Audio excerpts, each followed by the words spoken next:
men coming into our bathrooms and our locker rooms. Missed opportunities, scholarships taken away. And guess what? Who's going to bear the cost of that? You, as the parent. You're going to bear the cost of full tuition in this Biden-Harris economy. Who can afford that? I can't. Can you? Exactly. And that's why we need to protect Title IX, because Title IX protects us women in sports, bathrooms, and locker rooms.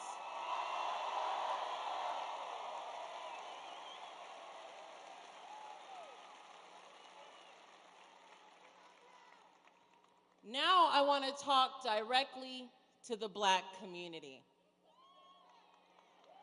Donald Trump talks about all his achievements and accomplishments with the Black community.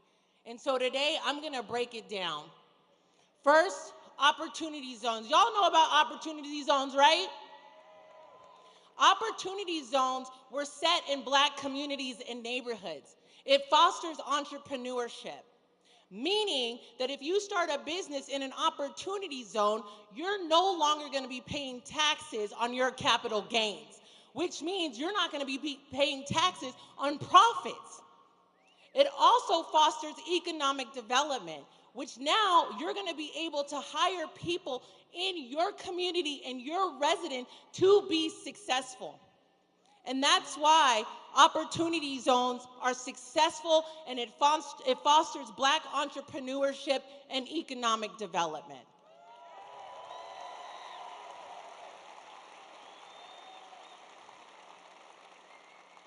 Trump's school choice. Our community and our education system is failing in the Black community. We have low test scores, low graduation rates.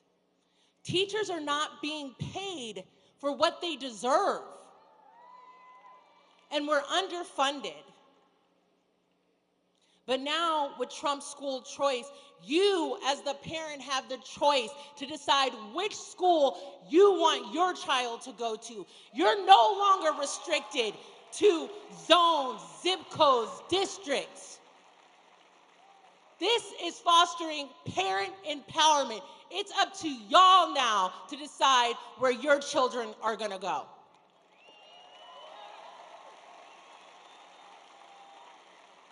President Trump did record-breaking HBCU funding. 10 years he set for funding to HBCUs. That means that he's committed to Black higher education.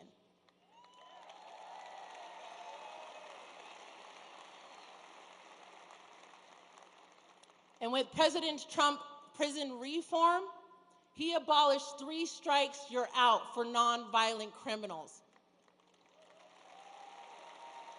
While Joe Biden in 1988 and 1994 crime bill did historically mass incarceration of Black men.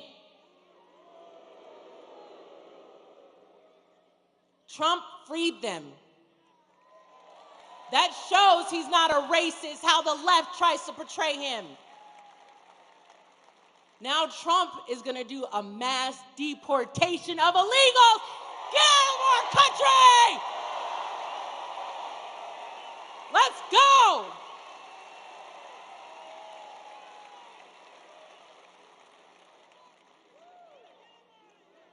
We, as Americans, cannot deal with another 4 years of famine.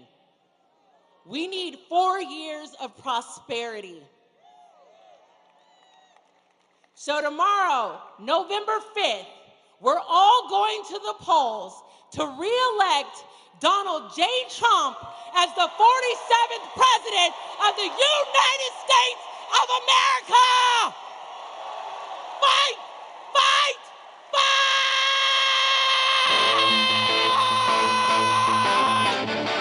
Let's go!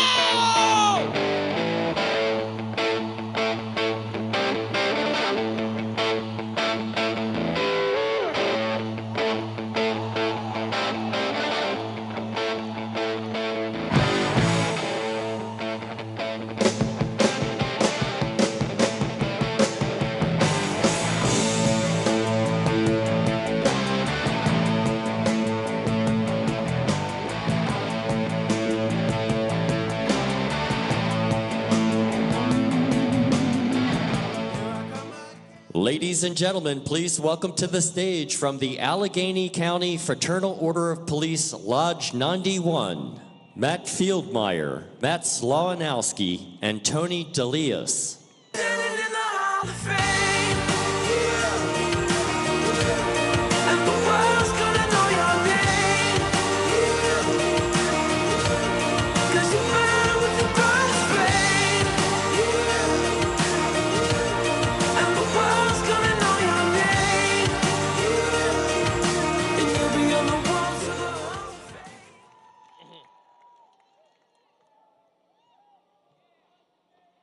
Good afternoon. My name is Mike Slawanowski. I'm the president of Fraternal Order Police Lodge 91. We represent all the departments in Allegheny County, aside from Pittsburgh, which is Fort Pitt Lodge 1.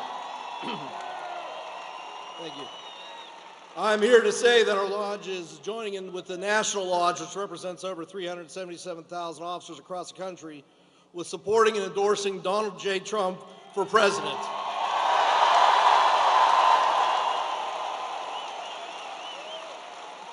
In the past, Donald Trump has proven himself to be a supporter and friend of law enforcement all over this great country.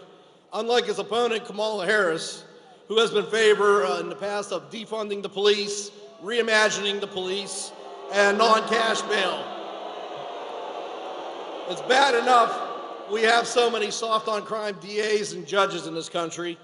In fact, a few weeks ago, tragically, we had an off-duty officer murdered in Montour Trail. The suspect charged in that crime was let go on a non-cash bail a year before after committing a robbery and simple assault. We don't need more of this or another 4 years of this. With Donald Trump back in office, we know we'll have a president that will back us and support us and make sure we have safe streets for everyone in this country in all communities. Harris's ideas with the criminal justice are failed ideology, along with her ideas with the economy. I know we've all felt the pinch here between higher food costs, fuel costs. I mean, I don't know how you're supposed to raise a family. With Trump back in office, you know he'll fix us, get us back on track with the economy, back on track with getting us safe streets. Go Trump tomorrow. Let's all get out there and vote. Thank you. Yeah, you can be the greatest, you can be the best, you can be the King Kong banging on your chest. You can beat the world, you can beat the war, you can talk to God, go banging on his door. You can throw your hands up, you can beat the clock, Yeah. you can move a mountain, you can break rocks. You can be a master, don't wait for luck. Dedicate yourself and you gon' find yourself. Standing in the Hall of Fame, Yeah. and the world's gonna know your name, 'cause you burn with the brightest flame. Ladies and gentlemen, please welcome to the stage combat veteran and best-selling author, Shaun Parnell. Whatever it takes, 'cause I love the adrenaline in my veins. I do whatever it takes, 'cause I love how it feels when I break the chains. Whatever it takes, yeah, take me to the top. I'm ready for whatever it takes, 'cause I love the adrenaline in my veins. I do what it takes.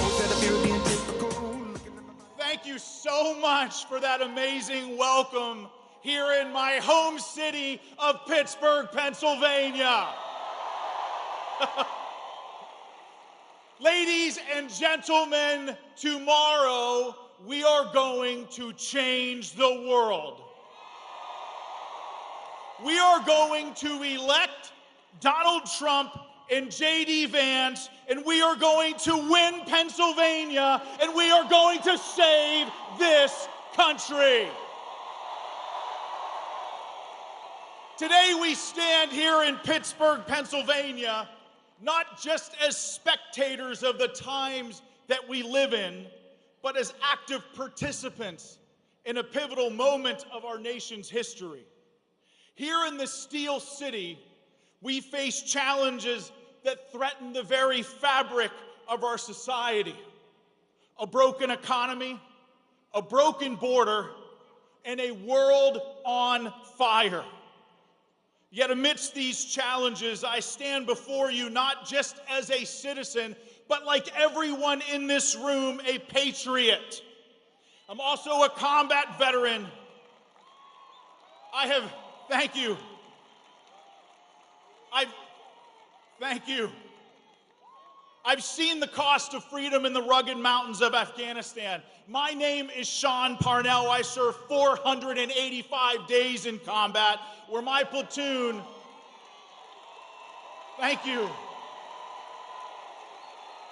Thank you. Thank you so much. Thank you. Thank you.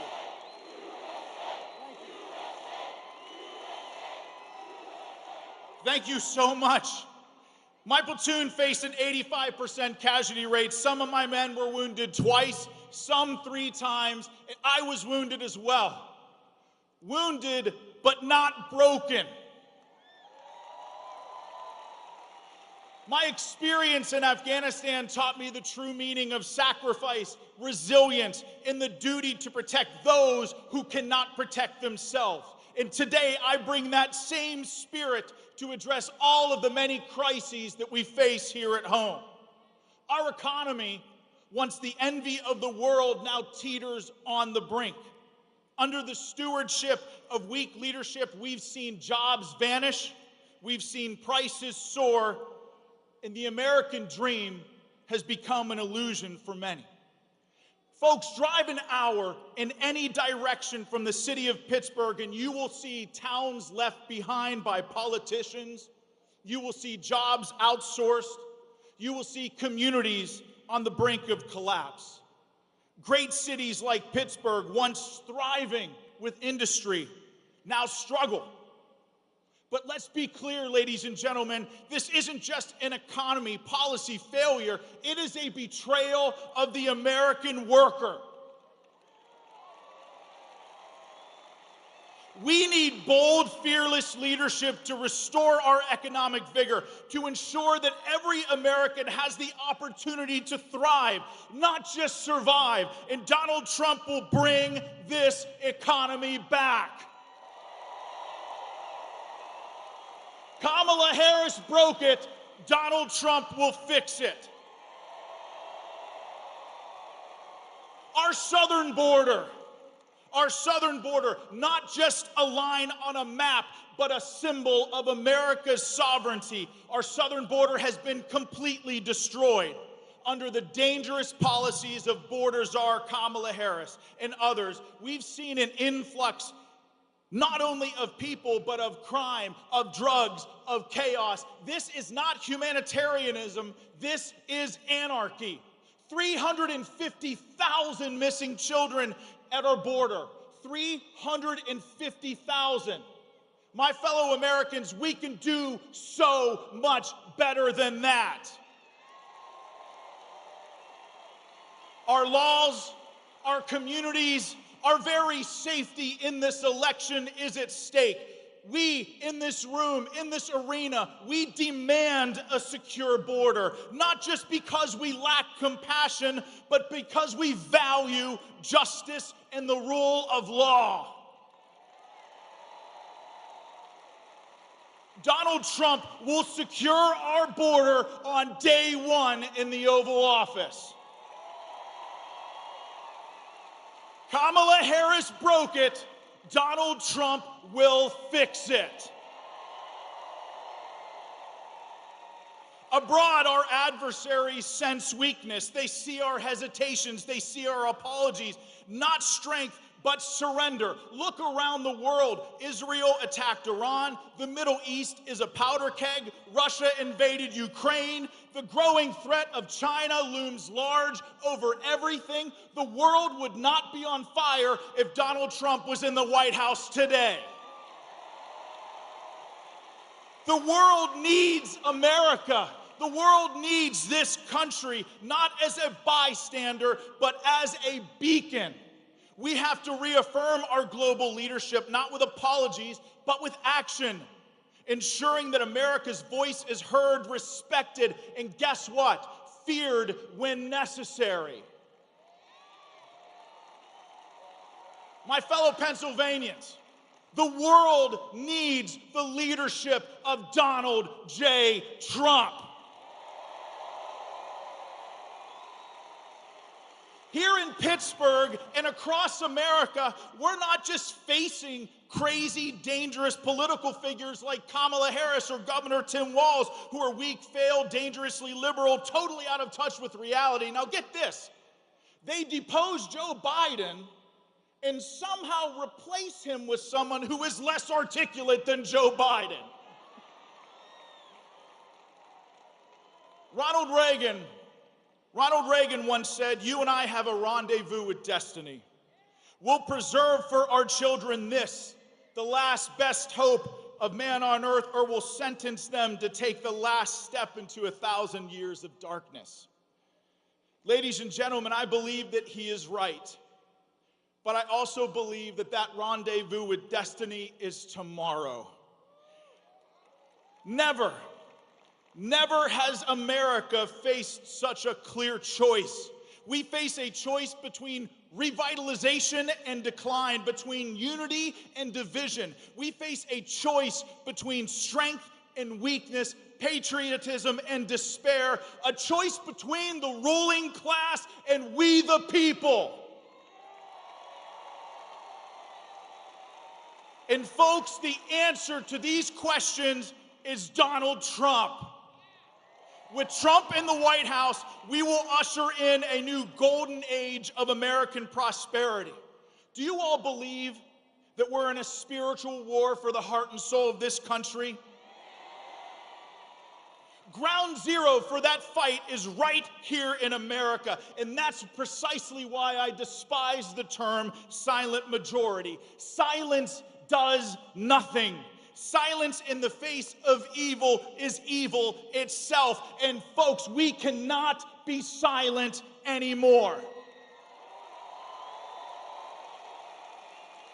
My time in the Army was not just a duty, it was a promise to defend America, not just on foreign soil, but right here at home as well. When you raise your right hand to take an oath to volunteer and defend this country against all enemies, foreign and domestic, that oath is lifelong.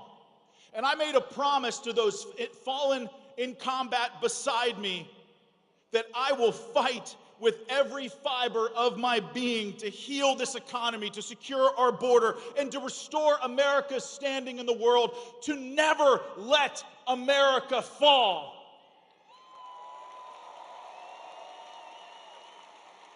I, along with each and every one of you, will stand with Donald Trump and J.D. Vance as they fight to save this country. So let's all get up, let's rise, not with anger, but with purpose. Let's remember that America's strength lies not in government or its military alone, but in its people. You all are what make this country exceptional. And united under a common cause, tomorrow we are going to fix what is broken here in this country. Not just for today, but for generations to come, to ensure that our children and our children's children inherit a nation that is rich and free with opportunity. So my fellow Pennsylvanians, get out tomorrow and vote like your country and your freedom depends on it. Bring 10 of your friends if you have to. Vote Donald Trump and J.D. Vance. Let's save America together. So thank you, Pittsburgh, Pennsylvania. Thank you to the Steel City. Thank you, Pennsylvania. May God bless you all, and God bless the United States of America. Whatever it takes.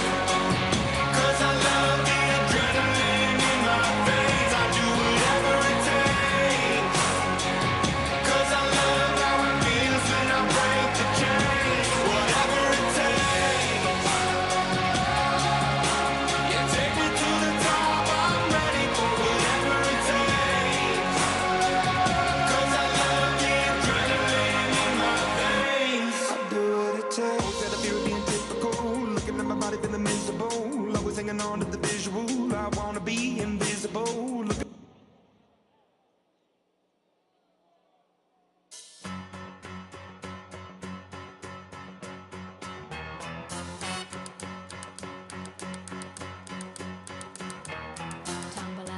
and I stumble to the kitchen, pour myself a cup of ambition and yawn and stretch and try to come to life. Jump in the shower and the blood starts pumping. Out on the streets, the traffic starts jumping with folks like me on the job from 9 to 5. Working 9 to 5, what a way to make a living. Barely getting by, it's all taking and no giving. They just use your mind and they never give you credit. It's enough to drive you crazy if you let it. 9 to 5 for service and devotion. You would think that I would deserve a fair promotion. Want to move ahead, but the boss won't seem to let me. I swear sometimes that man is out to get me.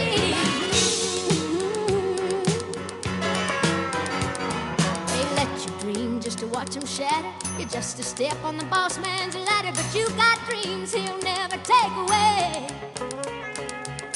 On the same boat with a lot of your friends, waiting for the day your ship will come in and the tide's gonna turn and it's all gonna roll your way. Working 9 to 5, what a way to make a living. Barely getting by, it's all taking and no giving. They just use your mind and you never get the credit. It's enough to drive you crazy if you let it. 9 to 5, yeah, they got you where they want you. There's a better life, and you think about it, don't you? It's a rich man's game, no matter what they call it. And you spend your life putting money in his wallet. 9 to 5, what a way to make a living. Barely getting by, it's all taking and no giving. They just use your mind and they never give you credit. It's enough to drive you crazy if you let it. 9 to 5, yeah, they got you where they want you.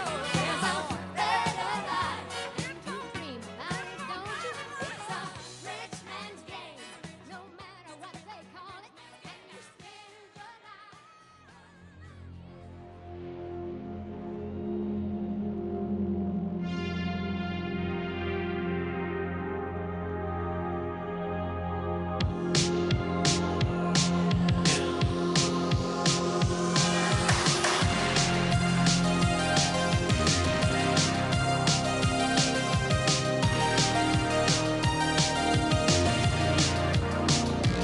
I've been trying to call.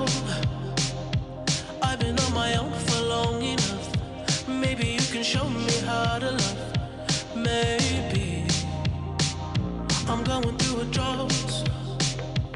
You don't even have to do too much. You can turn me on with just a touch, baby. I look around, since city's cold and empty. No one's around to judge me. I can see clearly when you're gone. I said, ooh, I'm blinded by the lights. No, I can't sleep until I feel your touch. I said, ooh, I'm drowning in the night. Oh, when I'm like this, you're the one I trust. Hey, hey, hey.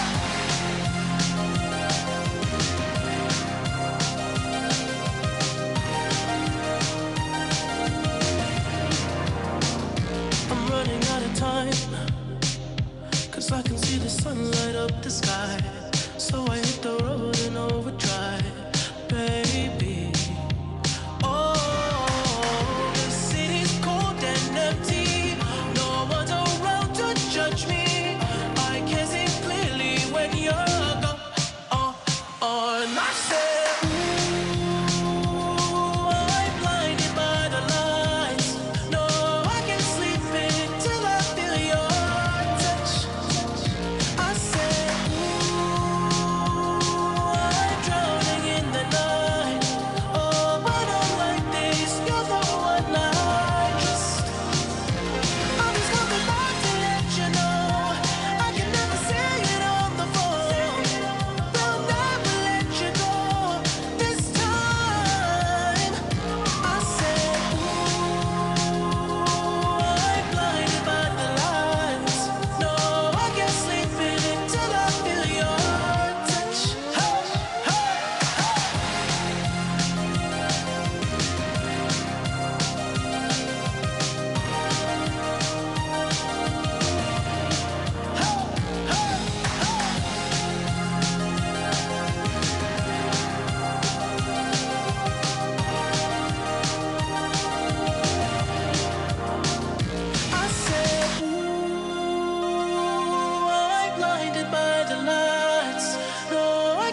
and the bass keeps running, running, and running, running, and running, running, and running, running, and running, running, and running, running, and running, running, and running, running, and. In this context, there's no disrespect, so when I bust my rhyme, you break your necks. We got 5 minutes for us to disconnect from all intellect and let the rhythm affect. To lose our inhibition, follow your intuition, free your inner soul and break away from tradition. Cause when we be out, girl is pulling me back. You wouldn't believe how we wow shit out. We burn it till it's burned out, turn it till it's turned out. Act up from northwest, east side. Everybody, let's get into it. Get stoked, get it started, get it started, get it started. Let's get it started.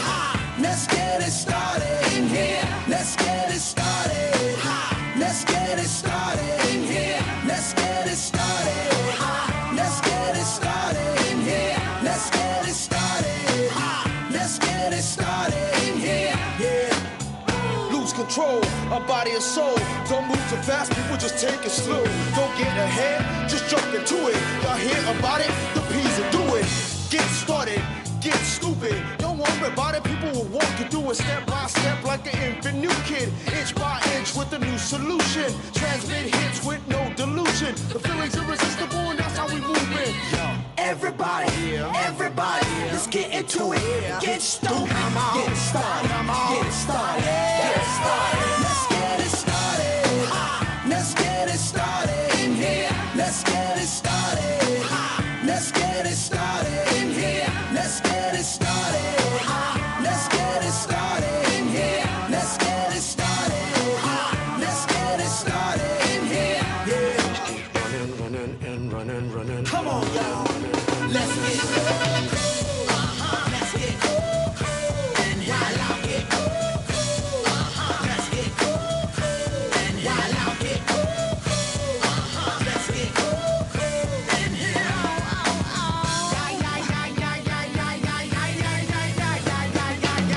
Let's get ill, that's the deal. Applicator will bring the bug dot drill. Just lose your mind, this is the time. You can't stand still, twist and bang your spine. Just bob your head like me, Apple D. Up inside your club or in your Bentley. Get messy, loud and sick. Your mind fast normal on another head trip. So come them now, do not correct it. Let's get ignorant, let's get hectic. Everybody, let's get into it. Get stoked, get it started, get it started, get it started. Let's get it started. Let's get it started in here. Let's get it started. Let's get it started in here. Let's get it started. Let's get it started in here. Let's get it started. Let's get it started in here.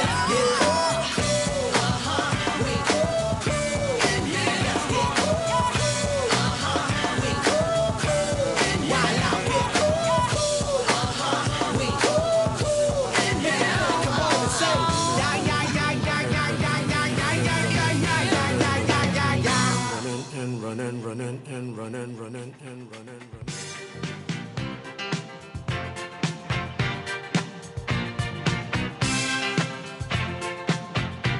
I said upside down, you're turning me. You're giving love instinctively.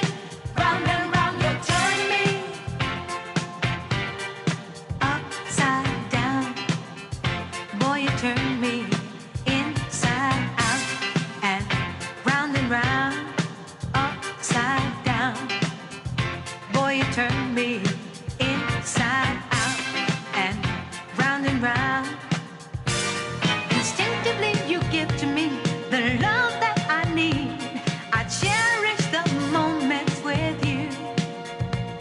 Respectfully, I say to thee, I'm aware that you're cheating when no one makes me feel like you do. Upside down, boy, you turn me inside out and round. Upside down, boy, you turn me inside out and round. I know you got charm and appeal. You always play the field. I'm crazy to think you're all mine. As long as the sun continues to shine, there's a place in my heart for you, that's the bottom line. Upside down, boy, you turn me inside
was 1989, my thoughts were short, my hair was long, caught somewhere between a boy and man. She was 17 and she was far from in between. It was summertime in northern Michigan.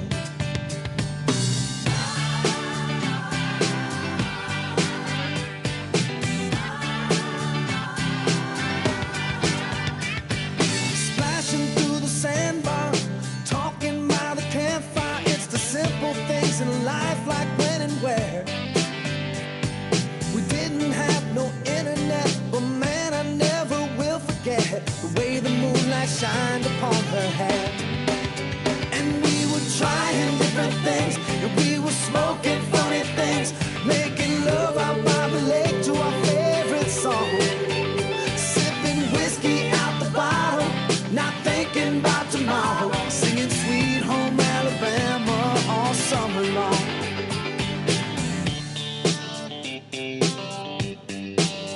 Singing Sweet Home Alabama all summer long. Catching walleye from the dock, watching the waves roll off the rocks. She'll forever hold a spot inside my soul. We'd blister in the sun, we couldn't wait for night to come to hit that sand and play some rock and roll. While we were trying different things, and we were smoking funny things, making love out by the lake to our favorite song, sipping whiskey out the bottle, not thinking about tomorrow, singing Sweet Home Alabama all summer long.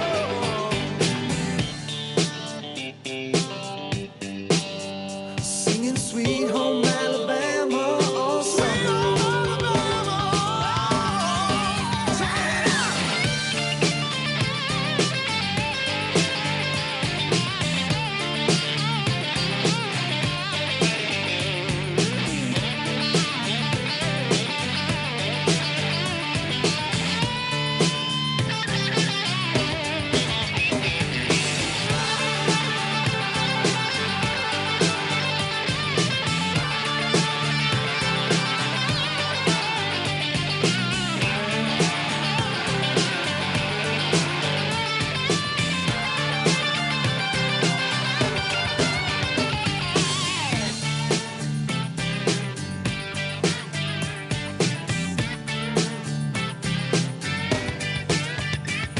Now nothing seems as strange as when the leaves begin to change.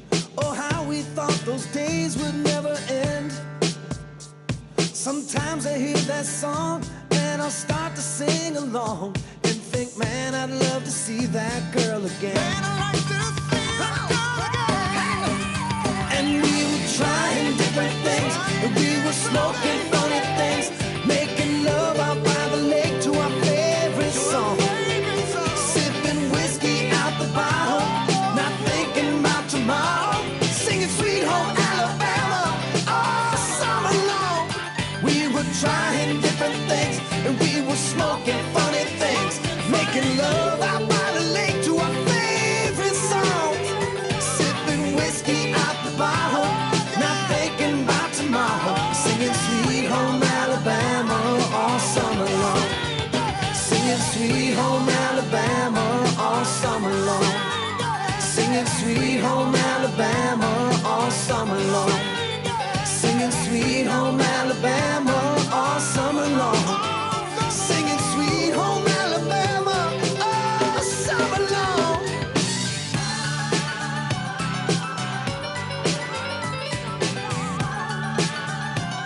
Singing about Sweet Home Alabama, yeah.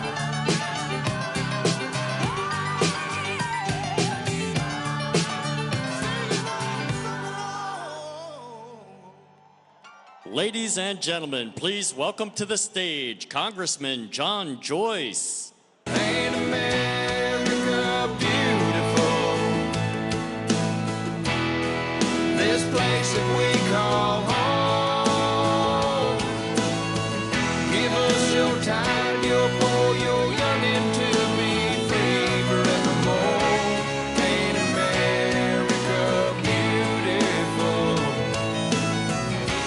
Ain't America beautiful? all came here from somewhere. Let's go, Pittsburgh. This is a Trump rally. Ready to have fun?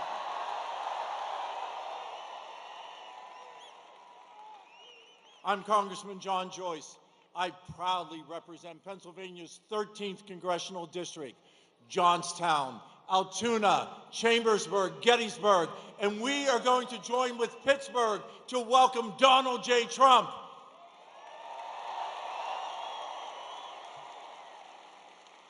Yeah, it's time to roll up our sleeves and get to work.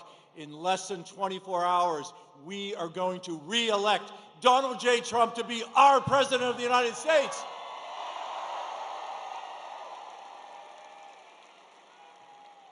Boy, it's great to be here. Usually I'm here with my son Dan watching a hockey game, but it's great as I look out and I see many patients.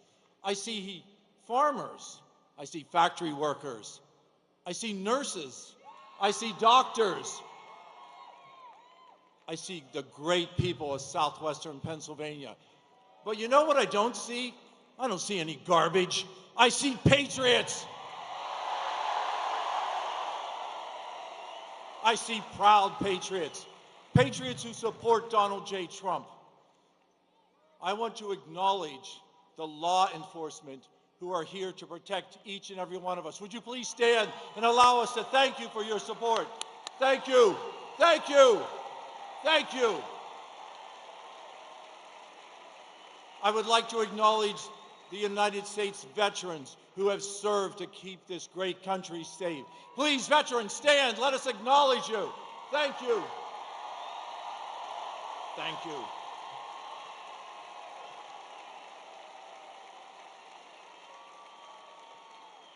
This past weekend, we turned back the clocks 1 hour. And tomorrow, we have the opportunity to turn back the clock 4 years. Turn back the clock to a country that is safe and secure. Turn back the clock to a president who wants to defend our southern border, who understands the opening of the southern border and how that has allowed crime to pour into our country, how that has allowed fentanyl to cross our southern border at free will through the cartels, to poison our children, our neighbors, our family. It is time to re-elect Donald J. Trump to make this sovereign country once again secure.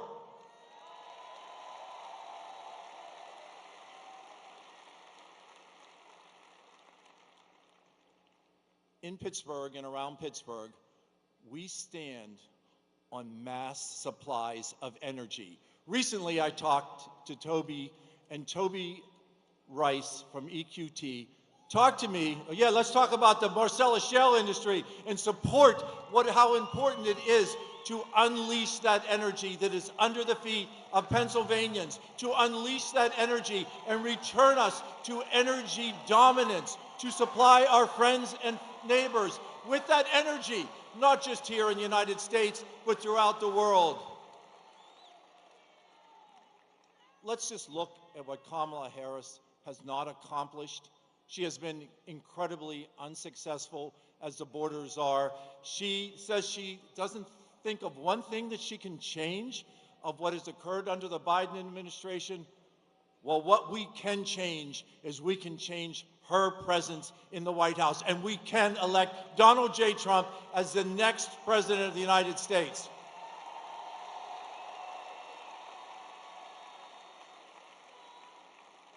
America, we're at a turning point, and that turning point is clear to each and every one of us here tonight at PPG Paint. We understand the importance of having a country that is free. We understand a president who wants to support our Constitution and support all our free speech, to support our Second Amendment rights, to support who we are as Americans, and not to disparage us. We were called individuals who hug our guns and Bibles. We were called garbage. But who we are American citizens. We are proud American citizens. And once again, we will be respected by the President of the United States. So tomorrow, for those who have already voted, I thank you. For those who haven't voted, cast that vote. allow us to return to the freedoms that we had under Donald J. Trump. And there's a second very important position on that ballot, and that is for U.S. Senator. And we have the opportunity to send Dave McCormick to Washington to be our senator.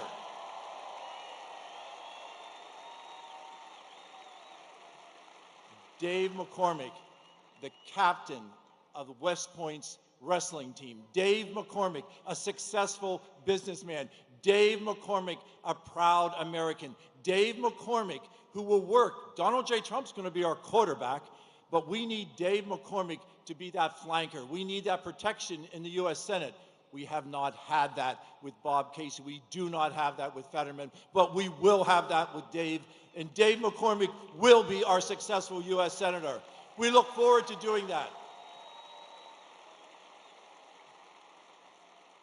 So as I said, we are at a critical junction right now, and each and every one of us here understand how important that is.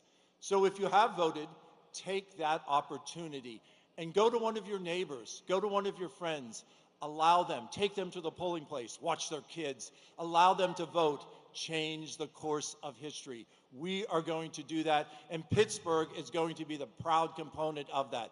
I thank each and every one of you for being here today. Again, roll up your sleeves and work. God bless each and every one of you, and may God continue to bless these great United States of America. Thank you, Pittsburgh. Ain't America beautiful? This place that we call home. Give us your time, your poor, your yearning to be free forevermore. Ain't America beautiful?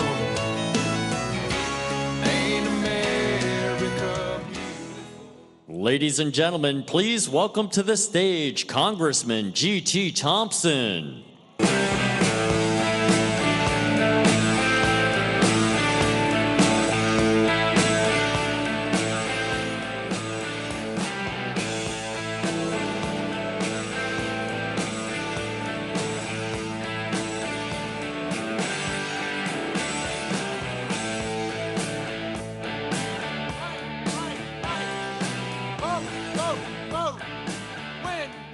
Win.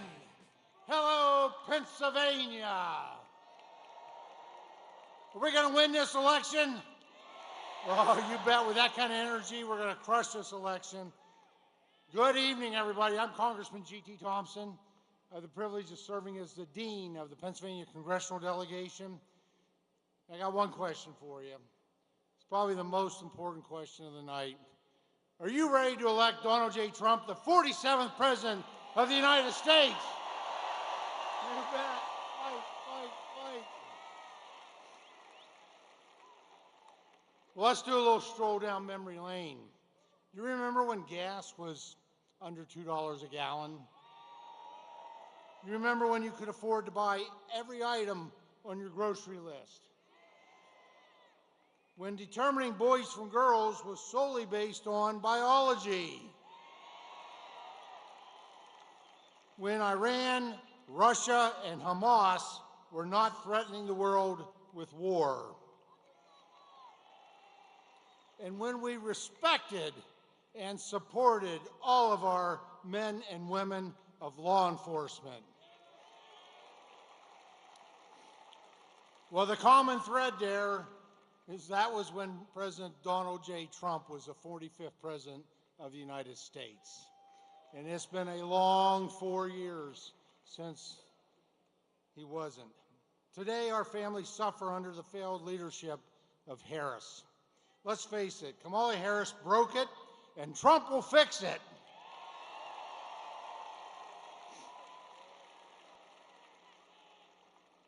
You know, for America to succeed, America must be strong, and Pennsylvania must be strong.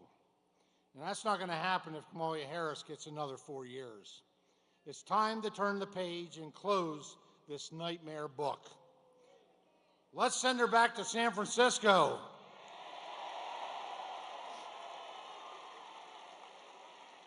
Now, how many of you remember Rice-A-Roni? Quite a few. Well, I can honestly say Kamala Harris is no San Francisco treat. All right? You know, since Harris took office, you have spent nearly $25,000 more thanks to her inflation. And this is a tax that, quite frankly, you cannot afford. We cannot afford to go back to those job-killing policies of harmful Harris. A vote for Harris is a vote to end opportunity. Now, President Trump has always stood with our Pennsylvania families. His policies have meant more money in your pockets and more Pennsylvania jobs. And a strong economy needs a strong workforce. In 2018, I was proud to stand in the Oval Office with President Trump. Now, I'm in Center County. I'm from a town, the metropolis of Howard, Pennsylvania. 600 people, one red light. And yeah, it's a great place. It's home, born and raised. But to be able to have the privilege of standing in the Oval Office with President Trump as he signed into legislation my bill modernizing career and technical education, restoring rungs and a ladder of opportunity. You know, as the first Pennsylvania member of Congress in 170 years to chair the U.S. House Agriculture Committee, I also want to take an opportunity to do a shout out and to thank all of our farmers. A big hand for those who provide us all that we need. These are hardworking folks. They make up our #1 industry in the Commonwealth of Pennsylvania, and they're critical to our economy. These hardworking Pennsylvania farm families provide us with food and fiber and fuel that we depend on each and every day. But our farmers under Harris are struggling with a farm crisis that's creating food insecurity for you and national insecurity for our nation. I have to tell you, having worked closely with the man, President Trump has always had the farmers' back, lowering their costs, reducing their regulatory burdens, and expanding their markets. As Ag Chairman, I look forward to once again working with the farmer's friend, Donald J. Trump, to make agriculture great again.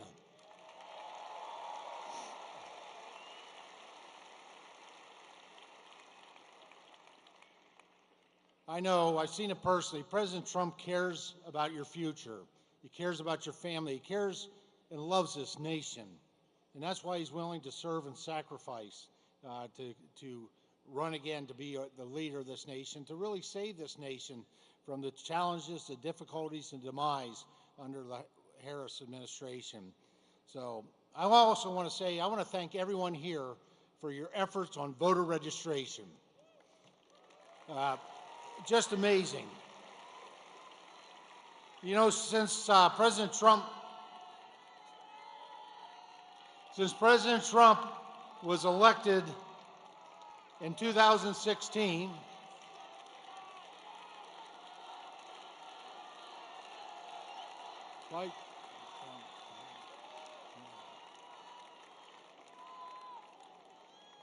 since President Trump was elected in 2016, Pennsylvania now has 226,000 fewer Democrats than what it did, and over 400,000 registered more Republicans. That is how we make this election too big to rig. Now I want to do a shout out to just a couple people that are American patriots or running. They're running in this area. A big shout out to State Representative Rob McCurry, who's running for Congress in PA 17. And James Hayes, who's running in PA 12 for Congress. So Pennsylvania, stand united to be Pennsylvania strong and Pennsylvania proud, and stand united to elect Donald J. Trump, the 47th President of the United States. God bless.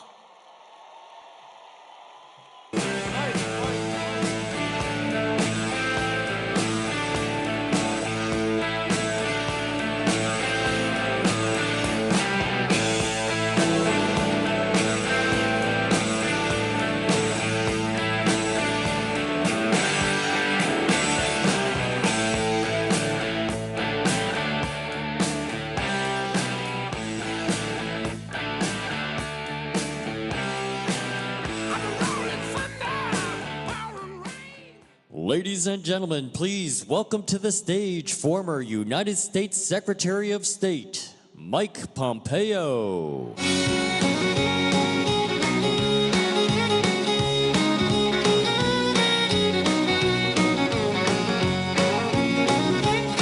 Well, I was raised up beneath the shade of a Georgia pine, and that's home, you know.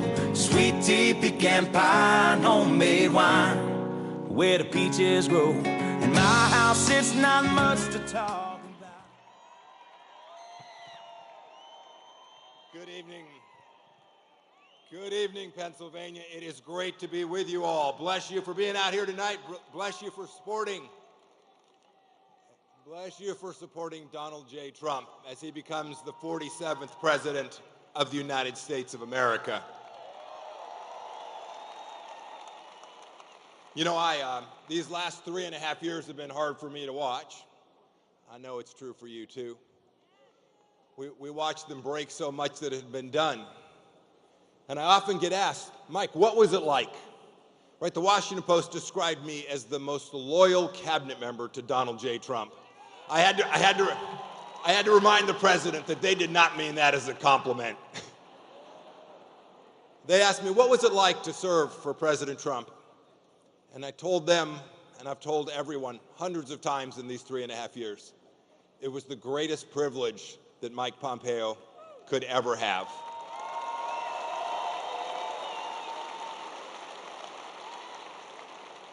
It was a privilege because we had peace. You had prosperity.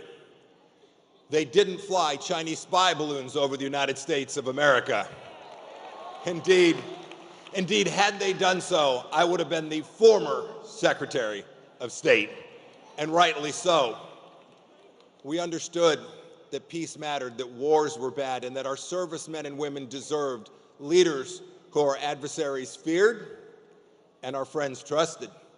And it kept you safe. It kept me and my family safe. It made America first again.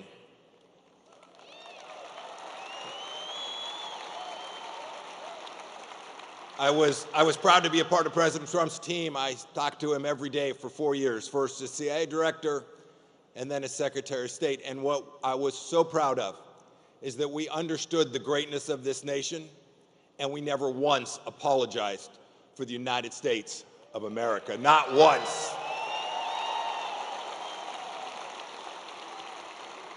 Now, President Trump's going to secure our southern border. We will bring peace back to the world. We will take down the ring of fire. We will support our friends in Israel, but he's going to need help to do that. President Trump will need help to do that. And you in Pennsylvania have the chance to send that help. I've known Dave McCormick for 40 years, since we were cadets at West Point when I was a much younger man. And when I think of Dave McCormick, who will be the next senator from Pennsylvania, when I think of Dave McCormick, I think about what our founders believed, the men and women who shaped our Constitution and who believed so deeply in American greatness. They were thinking about people just like Dave. They were thinking about people who selflessly served in our military. They were thinking about people who had run businesses and taken risks and grown our economy and created thousands of jobs all across our nation. They were thinking about people with real character and who knew who they were and who, unlike Bob Casey, would actually do something that mattered to you and to your family. Dave will do that, I promise you. Dave is a warrior. He has been a warrior. And as Pennsylvania's next senator, he will be a warrior for you and on behalf of President Trump. And America will be great again. May I welcome to the stage your next senator and my dear friend, Dave McCormick. Whatever it takes, 'cause I love the adrenaline in my veins. I do whatever it takes, 'cause I love how it feels when I break the chains. Whatever it takes, you take me to the top. I'm ready for whatever it takes, 'cause I love the adrenaline in my veins. I do what it takes. That I feel being difficult. a great American. Thank you, Mike. Man, I am so glad to see you here in my hometown of Pittsburgh. You know, Mike and I went to West Point. You know, we had a lot in common. He was first in his class, and I was 501st. I want to ask you a question before we get started. Who's ready to put Donald J. Trump back in the White House and fire Joe Biden and Kamala Harris? Get these guys out of here. They're killing us. And who is ready to retire Bob Casey and send Chuck Schumer packing? We got to do it. We got to do it. You know, ever since I can remember, I've had politicians come and say, this is the most important election of your lifetime. Who's heard that? We've all heard it so many times. But I want to tell you, this is the most important election of your lifetime. Just think about it. Can you think of a time where the consequences of getting it wrong were so terrible? Can you think of a time where America was teetering on the edge of the cliff, and if we put the wrong leaders in place, we're going to go over the cliff, and we're going to wake up one morning, and we're not going to recognize the America we love, the America we want for our children? This is the most important election of our lifetime. That's why you're here. That's why I'm here.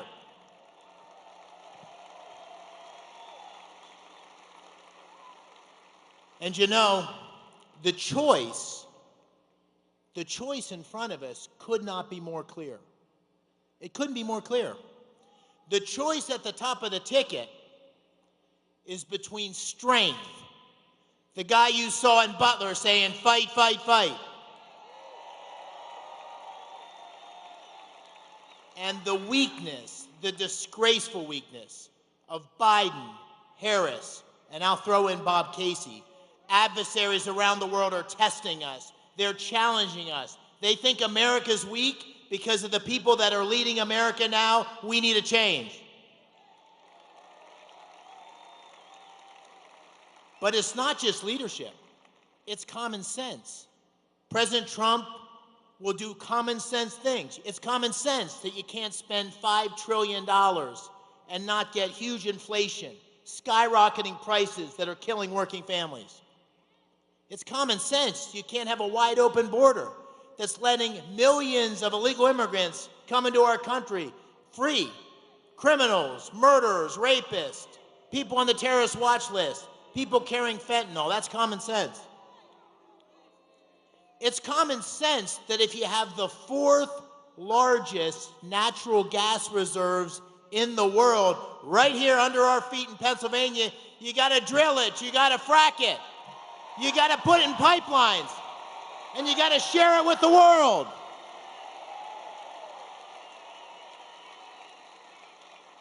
And it's common sense that if you want peace, if you don't want the bullies on the playground pushing us around, you got to be strong. And the only way to have peace is strength. That's common sense. And in Kamala Harris, you have the weak, liberal, extreme agenda. Don't believe me, in her own words. In her own words, she wants to ban fracking and transition energy workers. In her own words, she wants to give citizenships to illegal immigrants and make sure they get federal benefits. In her own words, she wants mandatory buybacks of your guns. In her own words, she wants to defund the police. And in her own words, and this is the one that really ticks off my friends from Bloomsburg, where I grew up, she wants to reduce your red meat consumption. Come on. That's not going to fly in Pennsylvania, right? But listen, President Trump can't do it alone. We need a majority in the Senate. We need a strong leader in the Senate on behalf of Pennsylvania that's going to fight for you and put these common sense policies in place.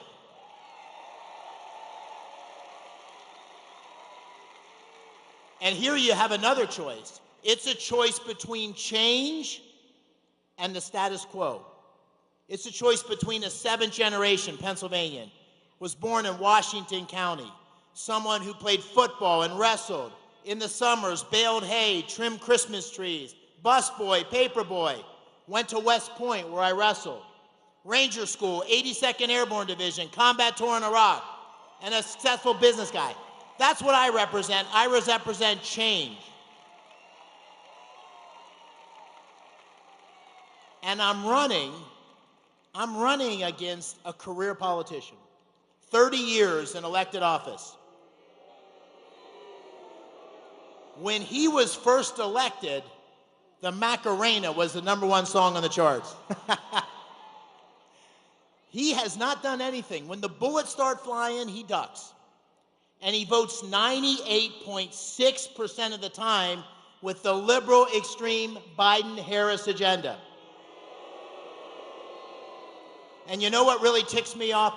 Someone said to me the other day, they said, "Are you running for the Casey seat?" I said, "Hell no, I'm not running for the Casey seat. He's not entitled to this seat because his dad was the governor. He's not entitled because he's been there 18 years. He has to fight every day to represent Pennsylvania. He has to fight every election to have the honor to represent Pennsylvania. This isn't Casey's seat. This is the people's seat." And the people of our great Commonwealth deserve better than Bob Casey. And so that's why this election is so important. That's why what we do in the next 24 hours is so important. Right? I wrestled in college. I wasn't the best wrestler, but I always knew if I could get into the third period within a point or two, I'd win. Because the third period in wrestling, and we're in the third period right now, a couple seconds ago, the third period's not about wrestling. It's about mental toughness. It's about heart. It's about fighting for the last second until the buzzer goes. We need to do that. We need you in the next 24 hours, not just to vote. We need more than voting. We need you to tell 10 friends and 10 friends and 10 more friends. We need you to put up signs. We need you to say lots of prayers. We need you to do everything we can to take back our country.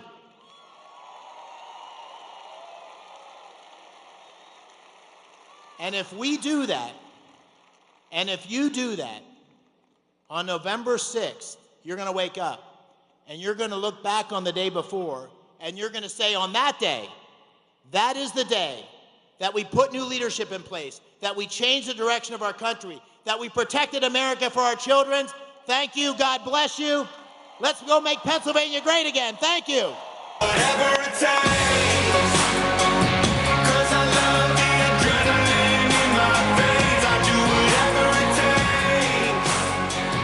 'Cause I love how it feels when I break the chains. Whatever it takes.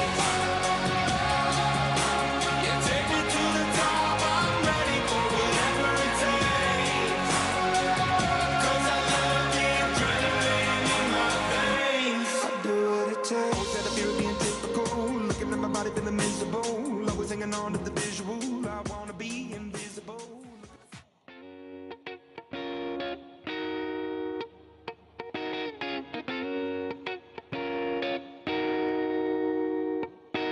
I hopped off the plane at LAX with a dream, my cardigan. Welcome to the land of fame excess. Am I gonna fit in?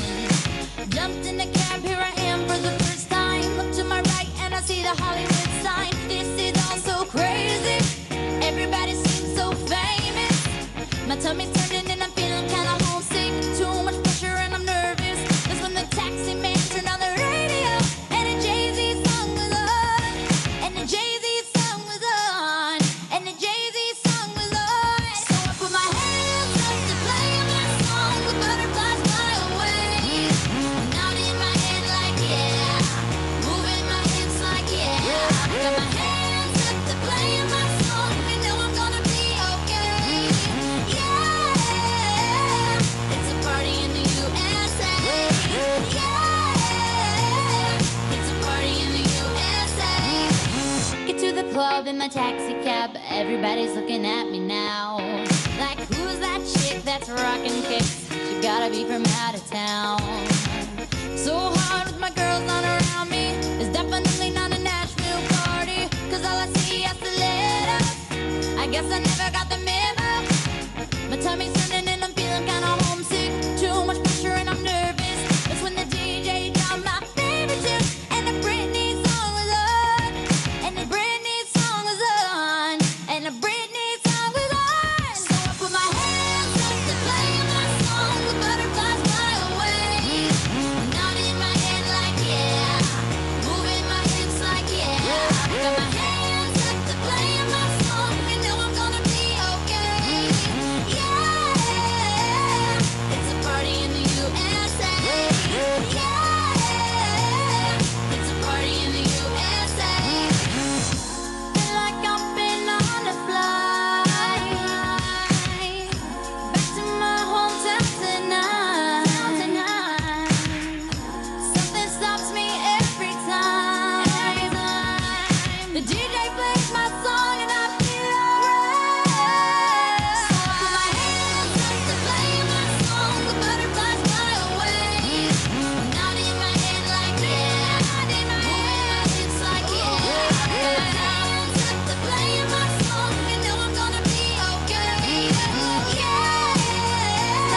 It's a party in the USA. Yeah. It's a party in the USA. I put my hands up to play my song. The butterflies fly away. You know I'm nodding my head like yeah. Moving my hips like yeah. Got my hands up to play my song. You know I'm gonna be okay. Yeah. It's a party in the USA. Yeah. It's a party in the USA. In here. And the bass keeps running, running, and running, running, and running, running, and running, running, and running, running, and running, running, and running, running, and running, running, and In this context, there's no disrespect, so when I bust my rhyme, you break your necks. We got 5 minutes for us to disconnect from all intellect and let the rhythm affect. To lose our inhibition, follow your intuition, free your inner soul and break away from tradition. Cause when we be out, girl, it's pulling me out. You wouldn't believe how we wow shit out. We burn it till it's burned out, turn it till it's turned out. Act up from northwest, east side. Everybody, let's get into it. Get stoned, get it started, get it started, get it started. Let's get it started.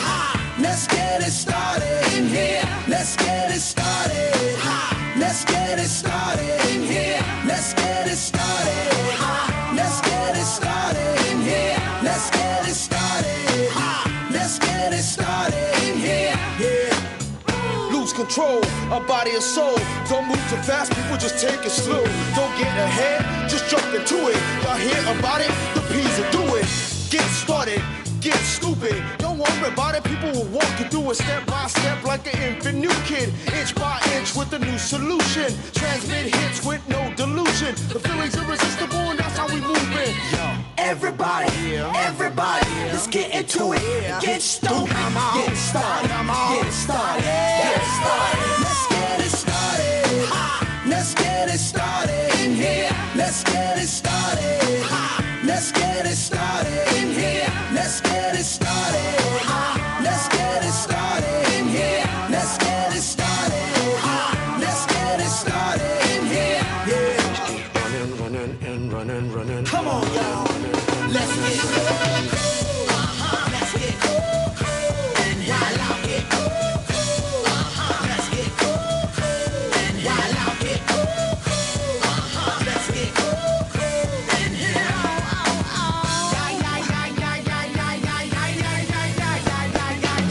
Let's get ill, that's the deal. Applicator will bring the bugged out thrill. Just lose your mind, this is the time. You can't stand still, twist and bang your spine. Just bob your head like me, Apple D. Up inside your club or in your Bentley. Get messy, loud and sick. Your mind fast normal on another head trip. So come them now, do not correct it. Let's get ignorant, let's get hectic. everybody, let's get into it. Get stoned, get it started, get it started, get it started. Let's get it started. Let's get it started in here. Let's get it started. Let's get it started in here. Let's get it started.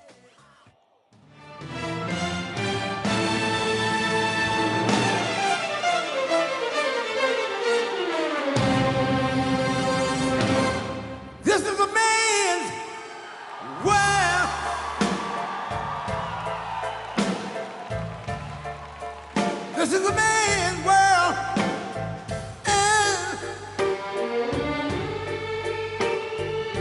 But it wouldn't be nothing, nothing, nothing without a woman or a girl.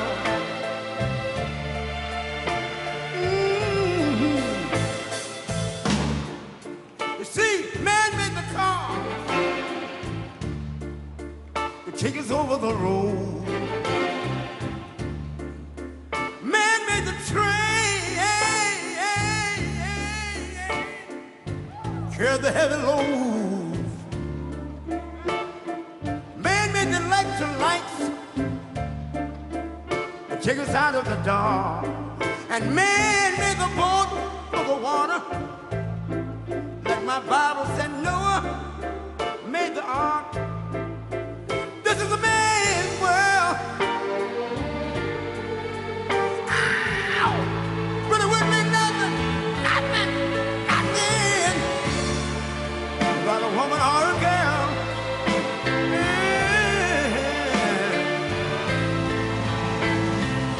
L'uomo rincorre il potere, ma lui non sa. Nei grandi limiti ad essere come si parla. Nel palmo stringe un'idea che non vive, che nella sua fantasia folle, se non si accorge che poi nulla più senso c'è, si vive solo per sé.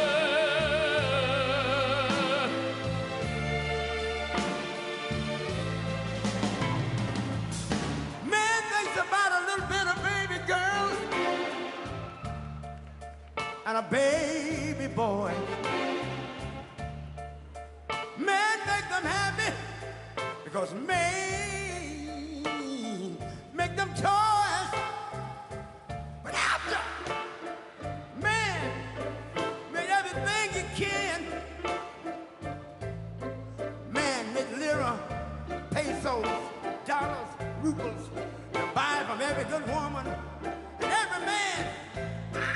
Ow! This is a man's world. But it wouldn't be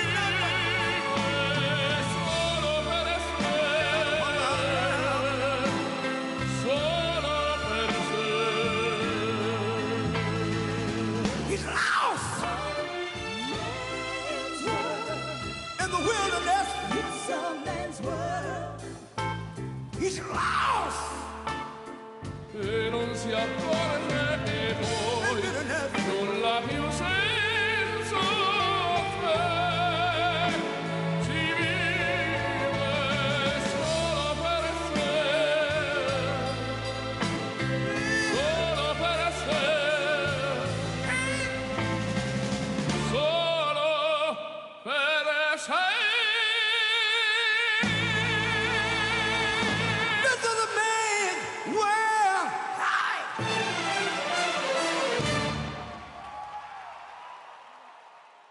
I've been selling my soul, working all day, overtime hours for bullshit pay, so I can sit out here and waste my life away, drag back home and drown my troubles away.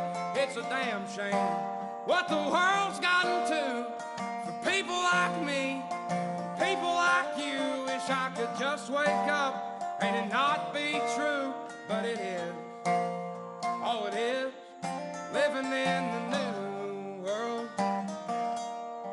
with an whole soul. These rich men north of Richmond, Lord knows they all just wanna have total control. Wanna know what you think, wanna know what you do, and they don't think you know, but I know that you do, 'cause your dollar ain't shit, and it's taxed to no end, 'cause the rich men, north of Richmond,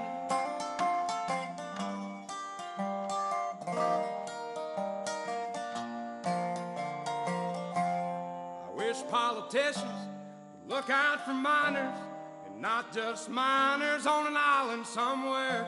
Lord, we got folks in the street, ain't got nothing to heat, and the obese milking welfare. Well, God, if you're 5'3" and you're 300 pounds, taxes ought not to pay for your bags of fudge rounds. Young men are putting themselves 6 feet in the ground, 'cause all this damn country does is keep on kicking them down. Lord, it's a damn shame what the world's gotten to for people like me, people like you. Wish I could just wake up and it not be true, but it is. Oh, it is living in the new world with an whole soul. These rich men north of Richmond, Lord knows they all just wanna have total control. Wanna know what you think, wanna know what you do, and they don't think you know, but I know that you do. 'Cause your dollar ain't shit, and it's taxed to no end, 'cause the rich men north of Richmond.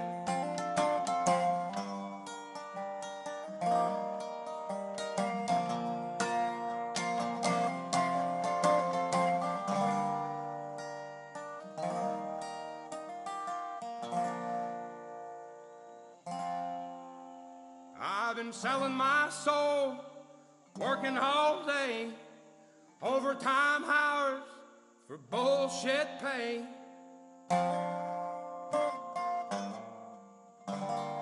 Please, please, please, please, please, please, Party, please, oh, yeah, oh, yeah, love, I love you so.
Especially that we want you to come to know and love. A great hymn of adoration. It's a Swedish hymn written in 1886.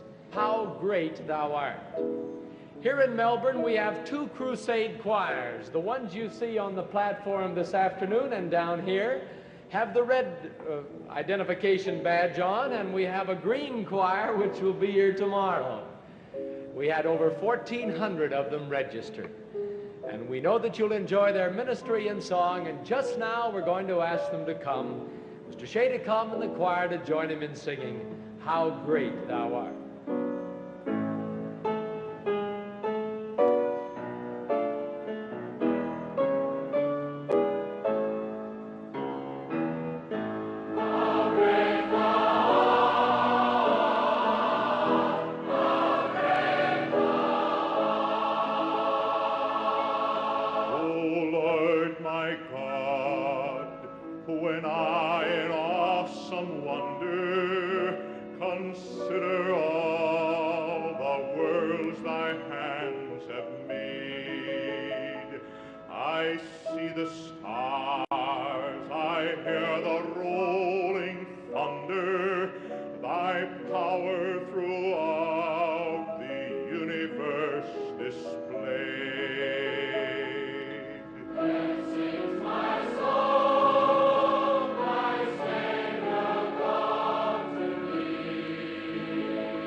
Ladies and gentlemen, please welcome to the stage former White House Press Secretary and Governor of Arkansas, Sarah Huckabee Sanders.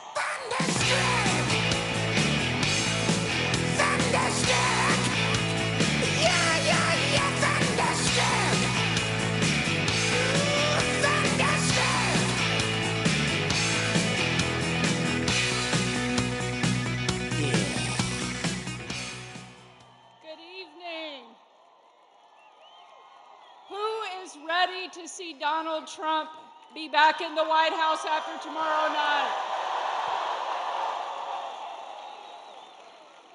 What an amazing honor to be on this stage with America's favorite president.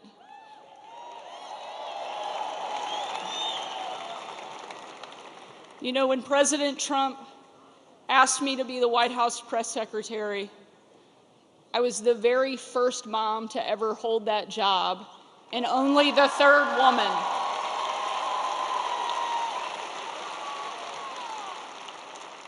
And when the left was relentlessly attacking me, kicking my family out of a restaurant, telling me I was unfit to be a mother, calling me vile, not even human, it was Donald Trump who stood up for me, defended me, and that's exactly what he does for every single one of us every single day.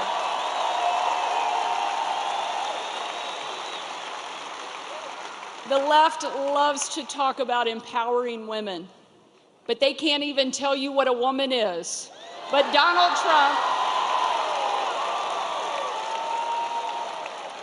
Trump is not only empowering women, he is empowering every single American to live their best life and do it right here in the greatest country on the face of the planet.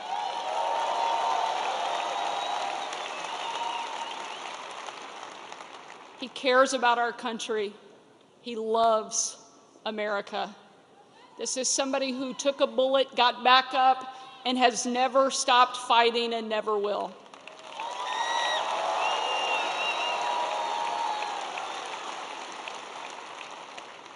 I think God saved Donald Trump because he's not finished with him yet, and America needs him now more than ever.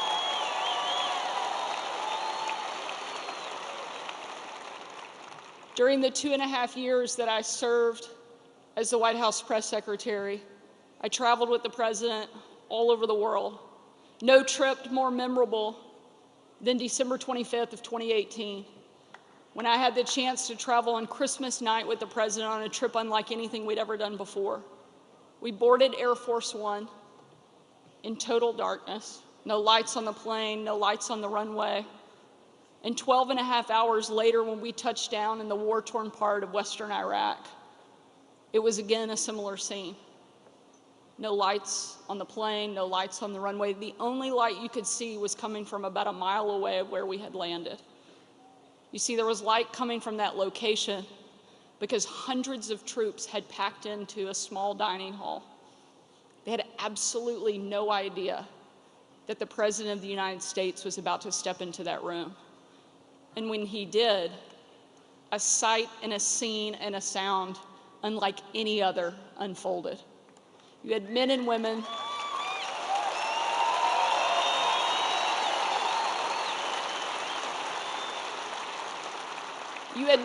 from every part of the country, every race, every religion, every political party, every demographic you can imagine represented in that room. But in that moment, in one perfect voice in total unity, they chanted over and over and over again, USA, USA, USA. It was an absolutely perfect picture of what makes America so incredible. You have people willing to put everything on the line so that we could live free in the greatest country the world has ever seen. And we have a president that understands it and is willing to fight to protect it. The reason America is the greatest country the world has ever known is because we're the freest country that the world has ever known. And we need a president who will stand up for that and make sure we have the ability to protect that freedom, preserve that freedom, and pass it on to the next generation. And that is exactly what Donald Trump will do every single day.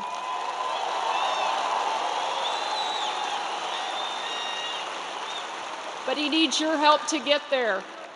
We have to send a strong, clear message, and you can do that by voting for Donald Trump and sending him back to the White House, and that has to happen right here.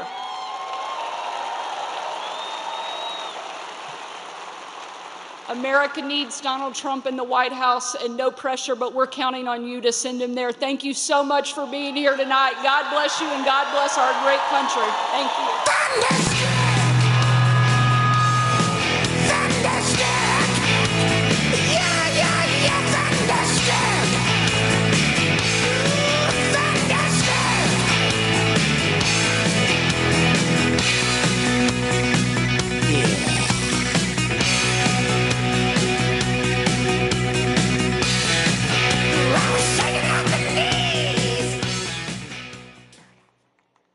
Ladies and gentlemen, please welcome to the stage former Congresswoman Tulsi Gabbard.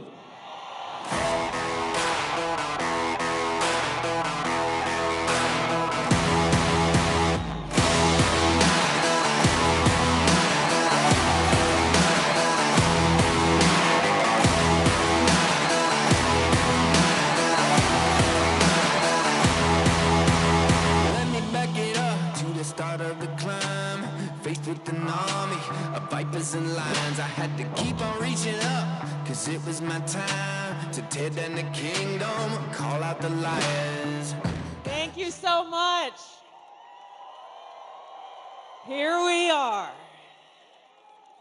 the night before the most important election of our lives.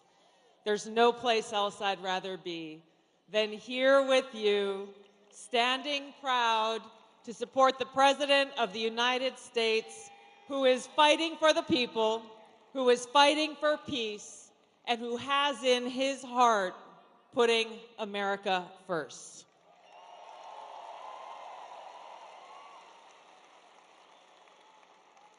You know, the most important quality that I look for in any elected leader, but especially the President of the United States, is someone who wakes up every single day asking himself, what can I do for the American people? I just spent the first half of the day before I came here in Western North Carolina, and we went through different areas in Asheville and the surrounding communities where people are still suffering and struggling in the wake of Hurricane Helene.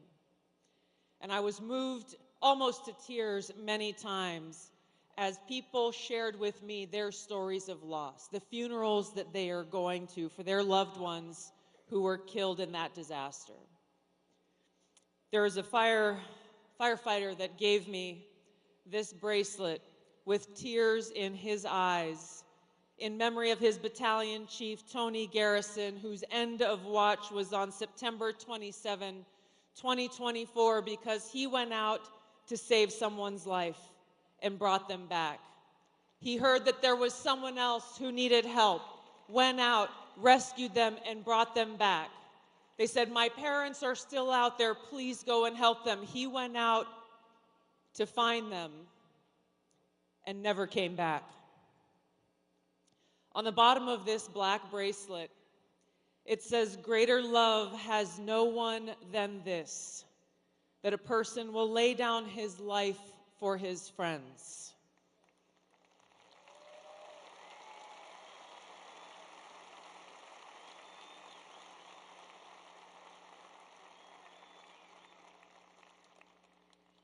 We have a president in Donald Trump who's willing to lay down his life for us.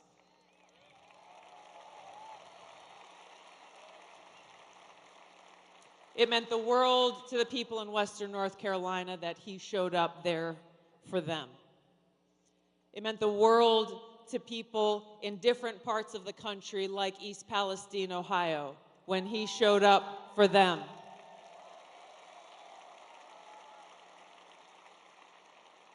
That's the difference between President Trump and Kamala Harris.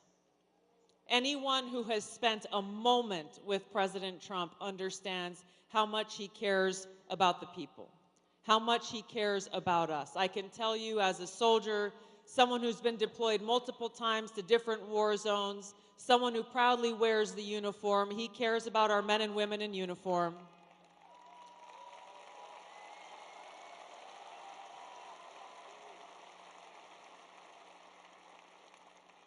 He is committed to ending wars, not starting them.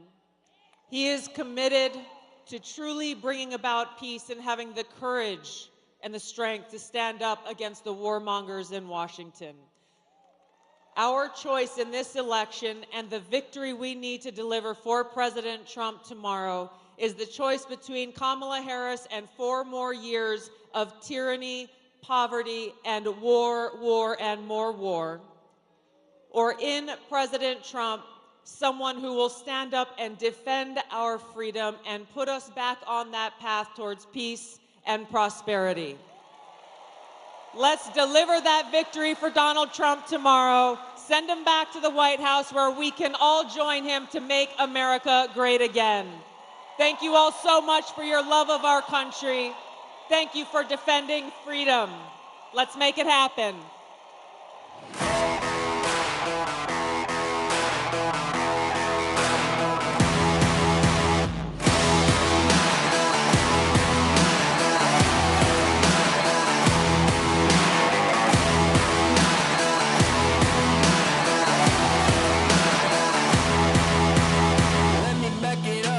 Start of the climb, faced with an army of vipers and lions. I had to keep on reaching up, cause it was my time to tear down the kingdom, call out the liars. Got a jail on my heart from the pessimist, got those nails in my mouth for impressionists. Spent too much money on a therapist, it couldn't fix me, I accepted it. Gladiator, gladiator, gladiator, picked a fight with the gods, I'm the giant slayer, bone shaker, dominator, freight train wrecking ball, I'm the gladiator.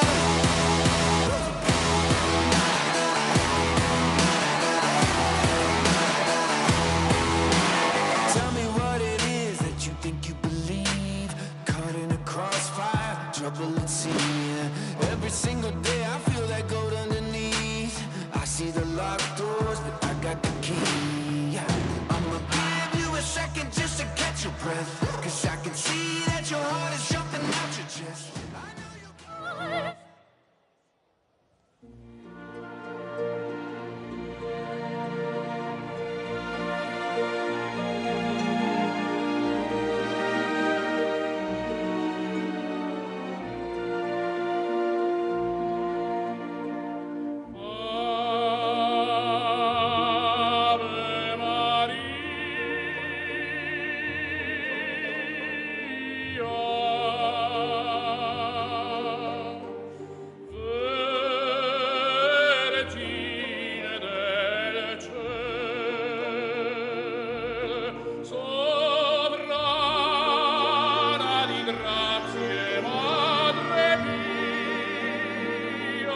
What will we do with this moment?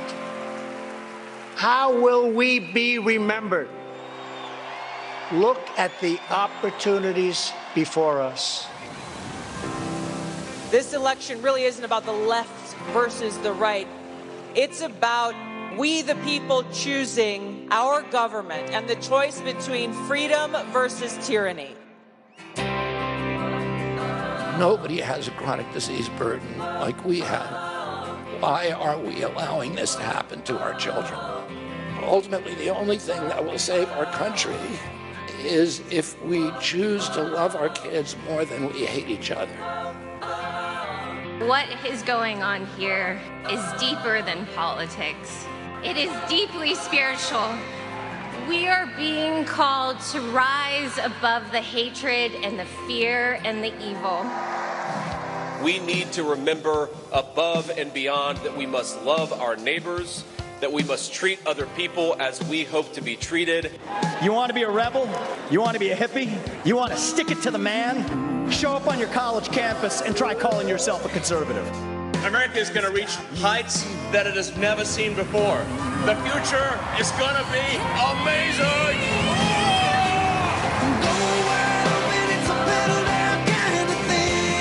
Don't you want healthy children? Don't you want a president that's going to make America healthy again? The sweet emotion raining all over me. I come to you today as a former Democrat. I will be a first-time Trump voter tonight.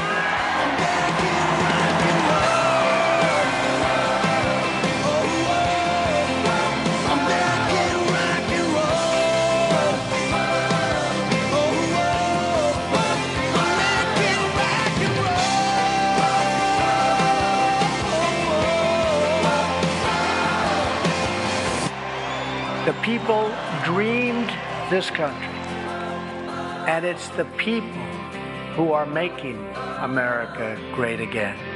American rock and roll. Ladies and gentlemen, please welcome the next president of the United States, President Donald J. Trump. And I'm proud to be an American, where at least I know I'm free. And I won't forget the men who died, who gave that right to me. And I gladly stand up next to you and defend her still today. 'Cause there ain't no doubt I love this land. God bless the USA.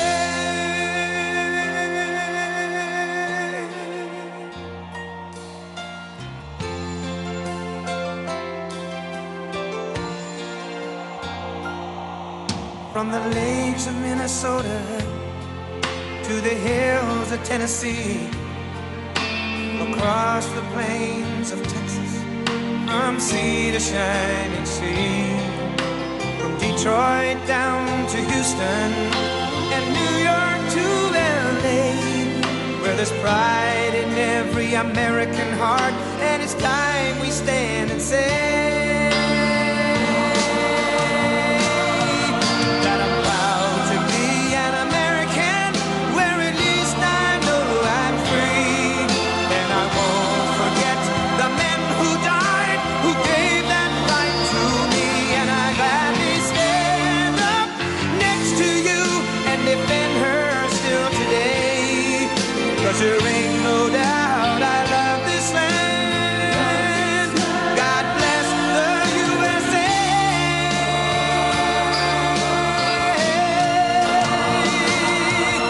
And I'm proud to be an American, where at least I know I'm free.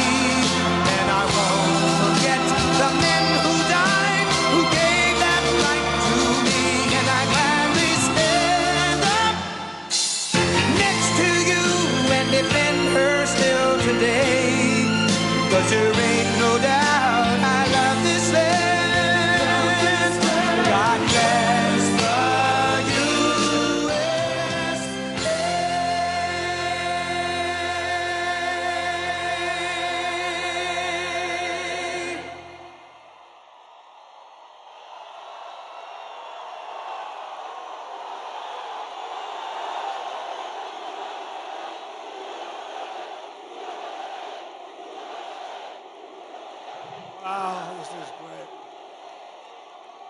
this is fantastic. A very, very special hello to Pittsburgh.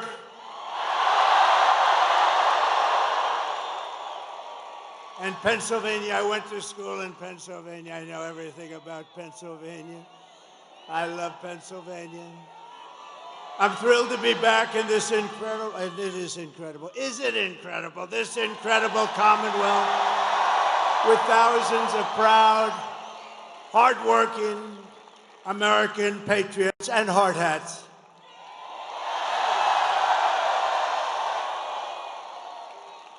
People have no idea how smart they are. These are great people, let me tell you, I love them. I'd like to begin by asking a very, very simple and easy to understand question. Are you better off now than you were 4 years ago? Does anybody disagree? It's dangerous, don't do it. But over the past 4 years, Americans have suffered one catastrophic failure, betrayal, and humiliation after another. Kamala Harris has delivered soaring prices and economic anguish at home, war and chaos abroad, and nation-destroying invasion on our southern border like nobody's ever seen before. She's actually a disaster. My message to Americans tonight is simple. We do not have to live this way. We don't. We don't. And we won't. We won't. We do not have to settle for weakness, incompetence, decline, and decay. With your vote tomorrow, we can fix every single problem our country faces and lead America, and indeed the whole world, to new heights of glory. And we'll help the world. A lot of people think we're isolationists. We're not. But we want the world to appreciate what we're doing. They have to appreciate that we're helping them. When we win election, only one day, oh, does that sound nice? One day from now. Oh. We've been waiting for 4 years for this. 4 years. Right? Look at all these senators.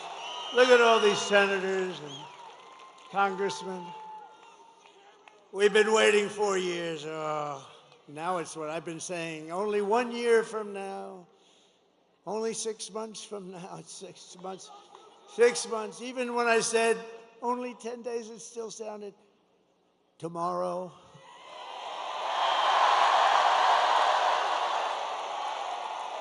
I will end inflation. I will stop the invasion of criminals coming across our border, and we will stop it rapidly. I will strengthen our military. And as you know, we totally rebuilt our military, but now it needs a little strengthening after giving a big chunk of it to Afghanistan. Figure that out. Figure that one out. I will restore peace in the world, and I will rescue the American dream.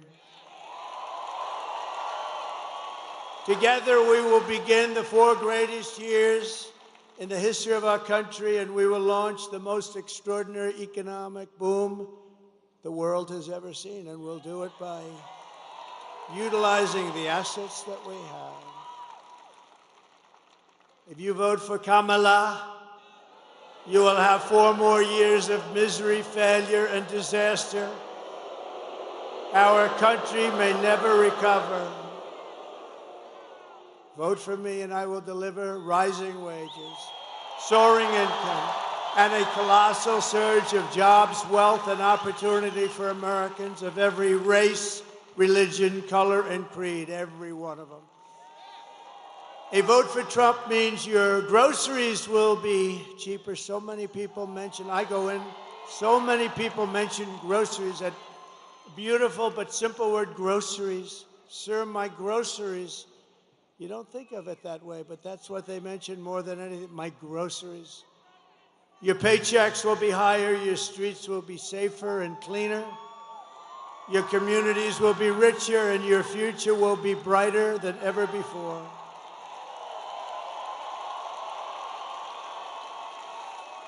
This will be the golden age of America.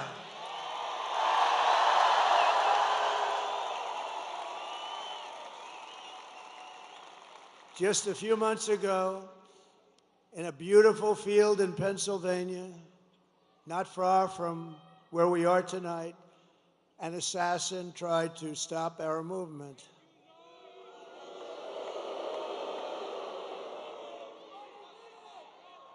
And this is the greatest political movement by far in the history of our country.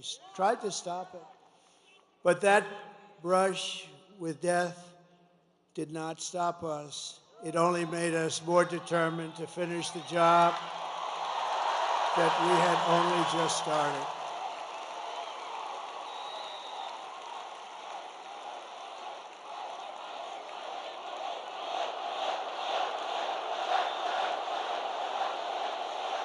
Thank you. Thank you. Thank you very much.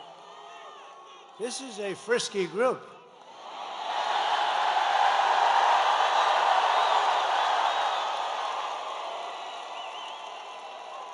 Many people say that God saved me in order to save America. Many people are saying that. And with your help, we will fulfill that extraordinary mission together. We're going to save our country. But many people have said that.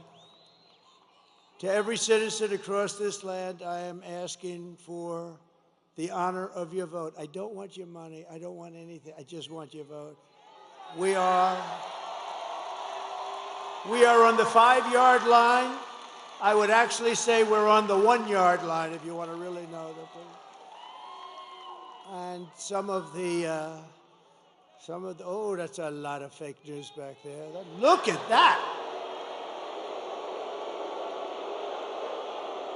You know, for a person that they hate, they sure do show up, right? Man. That's a big group of people. Some are actually good, and some are just absolutely terrible.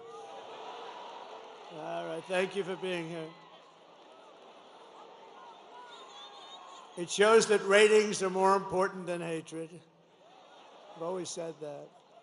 As your president, I will fight for you every single day with every breath in my body. I will fight. Together we will save this country. We will defeat the corrupt system in Washington, and America's future will be an absolutely incredible one. That's what it is. But we got to start immediately. It can't wait any longer. It's not going to be possible. This is all you really need to know. It's simple, not particularly beautiful as a statement, but very simple. It's Kamala broke it, I will fix it.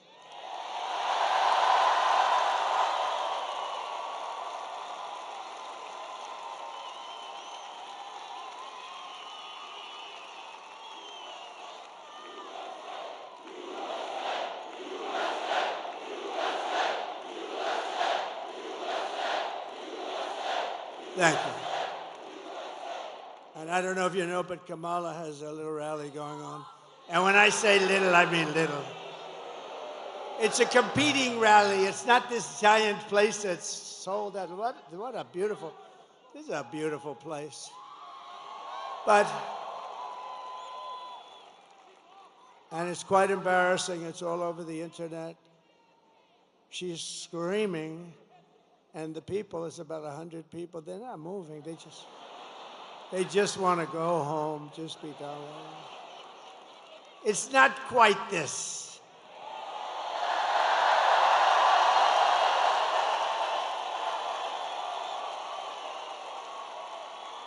You see the front row? You have a lot of front row Joes. We have more front row Joes here than she's got at her big rally. This was the big one. No, it's a whole host.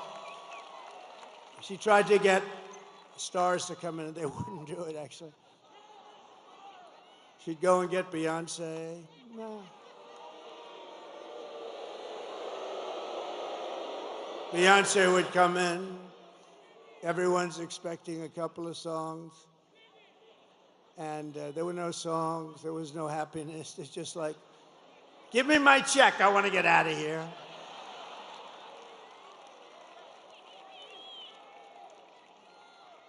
But you always put the star. She should have learned this from Crooked Hillary.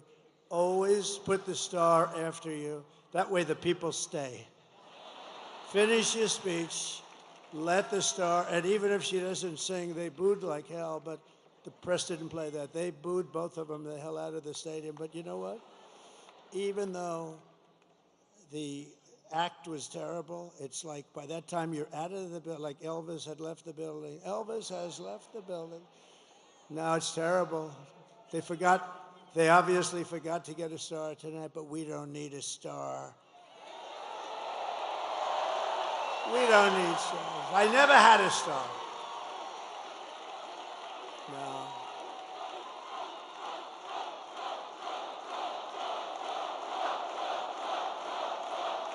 We don't need a star. Just to bring it back into seriousness, we don't need a star because we have policy. We have great policy. We have great policy. No, we do have great policy. Look, they have horrible policy. They've got a machine that's incredible. They've got a vicious, horrible, horrible group of people, a machine where they can have open borders and let people pour into the country. They can have transgender operations at any age, anytime you want. They can be pushing men playing in women's sports. And because she's just a vessel, and Joe Biden was just a vessel, it's a group of very powerful people that are probably people that hate our country and they want to destroy our country. Somebody said, are they dumb? Well, who would have these? It's embarrassing when I say, we will keep men out of women's sports. I'm saying, can you imagine saying that 10 years ago? They'd say, this guy's cracked up. This guy's crazy. Who the hell's going to have men playing? Did you see the Olympic boxing where two people who transitioned, they transitioned from men to women and just a light jab. That was the end of that one. You know, a jab, for those that don't know, but that's just sort of like a defensive punch. And the young lady who was a champion walked back to the court. She was from Italy. Beautiful young lady, which I'm not allowed to say. You can't say beautiful, so I'll take beautiful. But she was a beautiful young... In politics, you're not allowed to call a woman beautiful anymore. It's the end of your career. So please delete the word beautiful. Thank you very much. Well, 60 Minutes deleted the whole damn answer. What? So I'm allowed to do that, aren't I, Susan Wiles? But America will be bigger, better, bolder, richer, safer, and stronger than ever before. Sure. Tomorrow you have to stand up and tell Kamala that you've had enough, you can't take it anymore. She's the least talented person we've ever seen in government. She allowed our borders to be open. She's allowed bad things to happen. She allowed a man who was grossly incompetent to remain in the most important position of any country in the world when they're talking nuclear weapons and they're talking wars. And she still says, oh no, I didn't notice anything wrong. If she didn't notice anything wrong, then she's got a bigger problem than he has. So we don't like it, Kamala. We don't like what you've done. You're the worst vice president in history. He's the worst president in history. Kamala, you're fired. Get out. Get out. You're fired.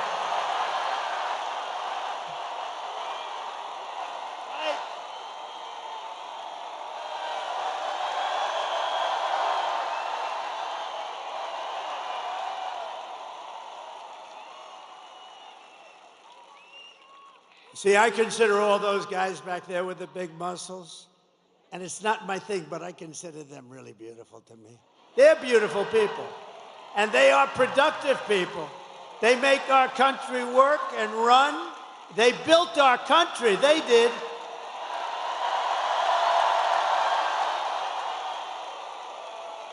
And then you had stupid politicians that let them down. And those companies got taken out of Pittsburgh and every place else, like you take candy away from a baby. But now we have the exact opposite. If we win Pennsylvania, we will win the whole thing. It's very simple.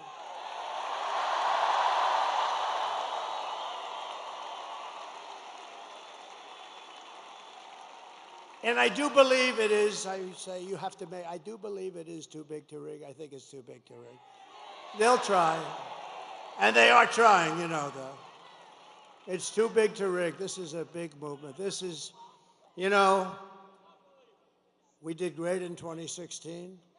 We did much better in 2020, but a lot of bad things happened. He turned out to be a brilliant candidate from his basement that nobody ever heard. No, this is that big, powerful, vicious party. No, it's a vicious machine. I mean, they can take all these bad ideas and win elections. It's like there's only way you could do that. One way. There's only one way. But you know what it did teach us? In one way, it was good because it taught us how bad a communist philosophy is, how bad a Marxist philosophy, how bad all of this stuff is. And we'll really be able to get our country back the way it should be. It's much easier because you're going to realize how bad it is. It's just what's happening. When we go over the economy and the economic numbers over the last week, it's Herbert Hoover stuff, and I never wanted to be Herbert Hoover. Let me just tell you, the one president I didn't, and there was some that I wouldn't want to either, but in particular because I'm very good at business. I've always been good at business. They're starting to realize that. Those guys back there, oh, they wanted me to be bad, so bad. But now they're saying, this guy's shit, man. He's been a lot. But listen, so, and if I'm not good enough, Elon Musk is good enough because he is working so hard. Elon with that rocket. Think of that rocket 2 weeks ago coming down and those engines are blasting. And I said, man, a few days ago it left. It was a beautiful crystal white. Now it's all like fire blazing. They know about that. Like it went through a steel furnace, by the way, but that's what it did. 10,000 degrees coming down at like 20,000 miles an hour. So think of it, a car's going 90, you're going, this is like 20,000 miles coming down, 22-story building.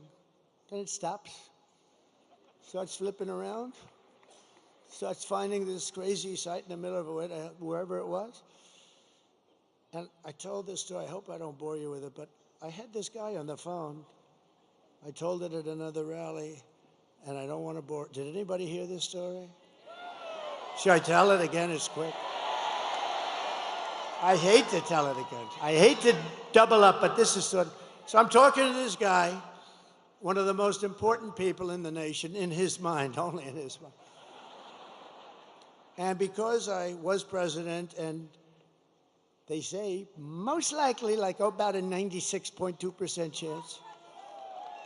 Well, we can't, look, we can't remember, if you remember 2016, I was given a 3% chance of winning. And then I won Florida, and it went to, think of it. So she was at 97, and I was at 3. Then I won Florida, she went down to 92. Then I won Georgia, then I won North Carolina, then I won South Carolina, then I ran the whole East Coast. And then people started going crazy. Remember the woman with the glasses and that big head of hair? She was screaming. I said to my beautiful wife, why is she screaming? We're going to make America great. Why is she screaming? But she was not too happy. I wonder whatever happened to that woman. She became famous. They were going crazy. Then she had a 55% chance. Then it was a 49%. They weren't crazy. But that was something. So based on what I'm hearing, he's at right now 4%. She's at 4%. And so we never want to take anything for granted. But we're really doing well. If you vote, here's the story. We have the ball. It's ours to win. The only thing I ask is that you go out and vote. Because if you vote, we're going to win.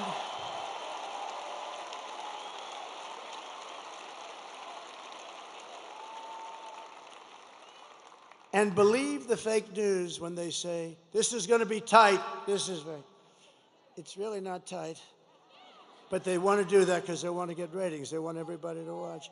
But you got to do this. You got to just forget those people because they don't tell the truth, okay? Just, no. Well, actually, I didn't even correct him because it's actually better if let everyone think it's going to be tight as hell. But whether it is or not doesn't matter.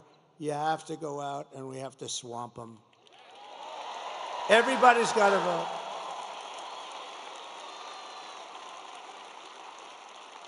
So over the past 4 years, Kamala has orchestrated the most egregious betrayal that any leader in American history has ever inflicted upon its people. She has violated her oath, eradicated our sovereign border. This is a sovereign border. Unleashed an army of gangs and criminal migrants from prisons and jails, the toughest people there are. And I was here with a great group just the other night. I was in Penn State territory, and we had a packed room. We had a packed, not room, it was the stadium, the place. You know, I always like to say when I come to the arenas, how many times could we have sold it out? If you look at where we were in Wisconsin, Milwaukee, we had a brand new, gorgeous, big arena. We could have sold it out 10 times. I'm telling you, we could have sold out Madison Square Garden 5 or 6 times. 5 or 6 times. And I always view it that way. But we had situations where, and we put up videos of the vicious crimes. I don't put them up anymore. You know why? Because the fake news refuses to put them on. And I have friends call me, they love to watch the rallies. They can't get enough of them, and they're going, President, it's so terrible. You're speaking, and then you put up a video on a screen right behind you, and the fake news refuses to, all they have to do, they don't put it on television. They have the thing on every one of the stations, and, you know, there's one that doesn't really treat us good, but people think they do. Nobody can figure that one out, I'm sure. They don't treat me good, but that's okay. But listen, they can't move the television. They can't move. All they have to do is take that camera and go like this, 1 inch over, 1 inch up, and you'd be able to see the screens, but you can't see them. So I don't really bother with it anymore. It's a terrible thing, We have to get them to straighten out because I think without a free and fair press, it's very hard to do what we want to do. It's a very hard thing. Very hard thing to do. But they're allowing people to come in from insane asylums and mental institutions from all around the world, from Venezuela to the Congo in Africa. They're stealing our jobs, and they're stealing countless American lives. They're killing a lot of people, much more than you're reading about. The day I take office, the migrant invasion ends and the restoration of our country begins.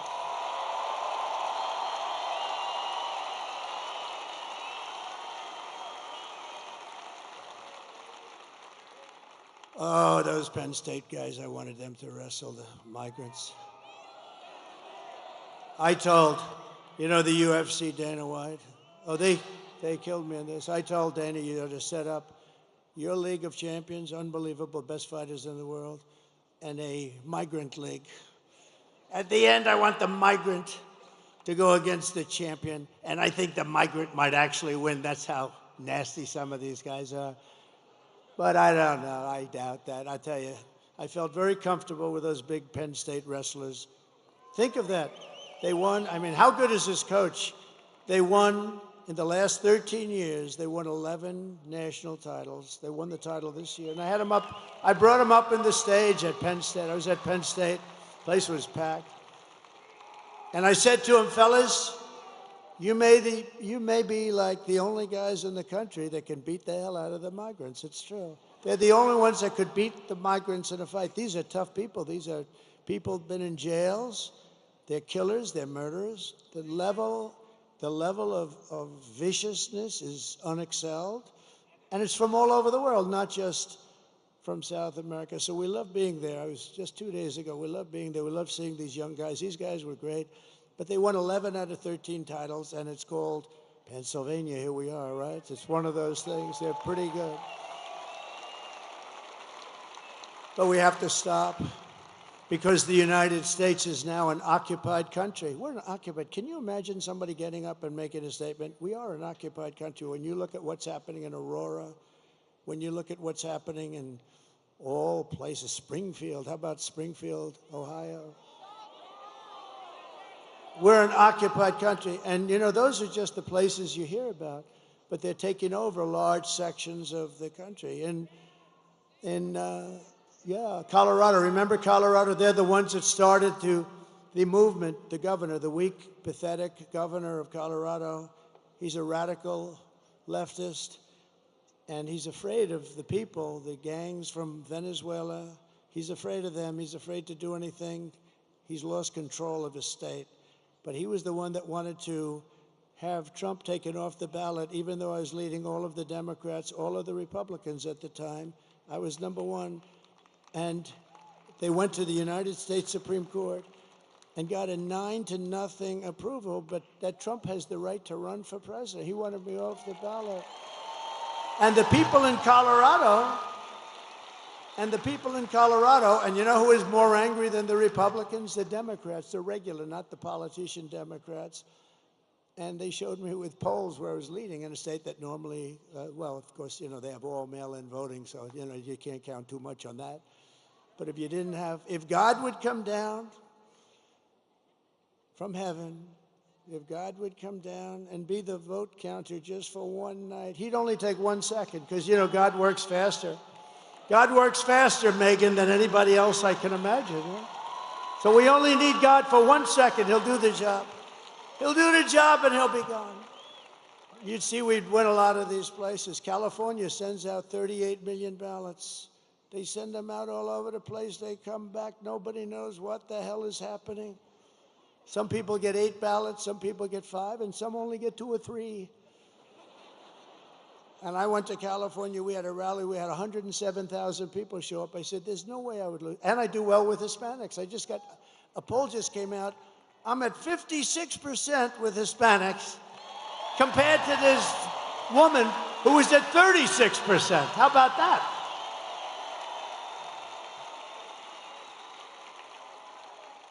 I think the Green Party got more than she did. I love the Green Party. Jill Stein, this may be one of, I never met her, but she may be one of my favorite politicians.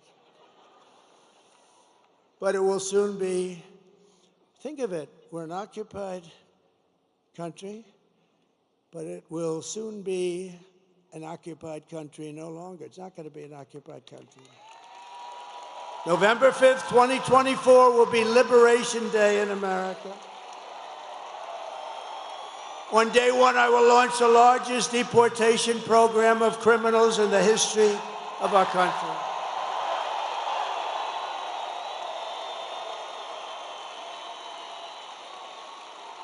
And I don't want to do that. I'm not looking to do that. I think it's terrible to do, but we have no choice. These are murderers. 13,099 put out by the Border Patrol, who, by the way, 2 weeks ago gave me the best endorsement you've ever seen. They said, I'm the greatest president in American history. And I said, does that include George Washington and Abraham Lincoln? Yes, sir, it does. When they say that, they're all in, right? Better than Lincoln or Washington, who would have thought? I wonder what my parents say up there.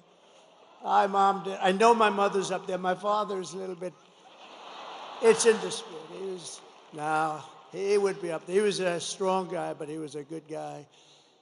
But I will rescue every city and town that has been invaded and conquered. Can you imagine? We're talking about, these are military invasions without the uniforms. That's all it is. And we will put the vicious and bloodthirsty criminals in jail or kick them the hell out of our country as fast as we can. And to expedite removals of the Tren Aragua gang and the MS-13 gangs, equally as vicious.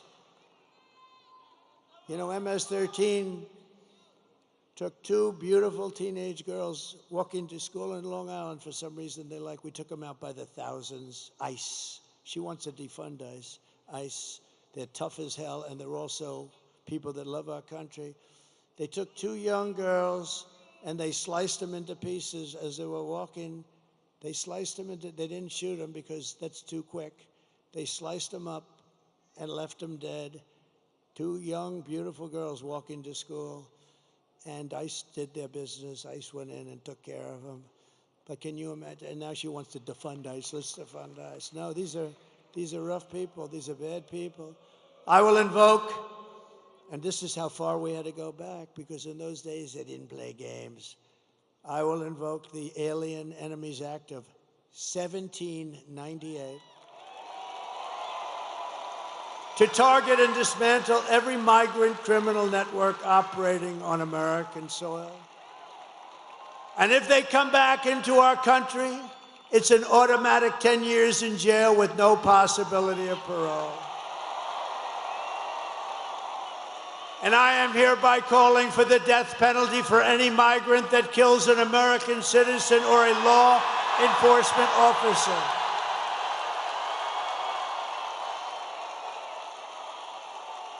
Right?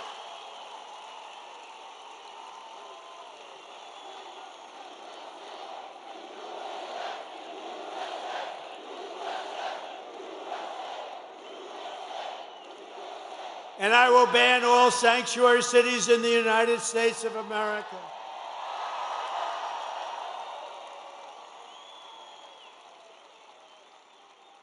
And I am going to immediately do something that nobody's ever heard before.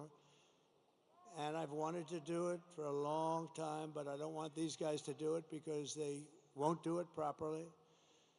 We will immediately stop the drugs pouring across our border. We lose 300,000 people. You don't lose 90. They've been saying 90, 90, 90. We lose 300,000. Everybody in this room knows people that were devastated. Their children mostly, but the parents too, they die. Fentanyl, they put a piece, take a pin, put a little tiny piece of fentanyl on the top of that pin, and that can kill 5 people. Put a little bit more, it can kill the entire town. This is what we're dealing with. Everybody I know is losing sons, children to fentanyl. We lose not 100,000, we lose probably much more than 300,000. So essentially that's a war, right? That's a war. We don't lose that many soldiers if you're in wars. So we lose 300,000 people a year to drugs entering from Mexico. And if they don't stop this poison from flooding into our country, and they can stop it by not accepting it from China, and I'm doing the same thing with China, we're going to tariff the hell out of them.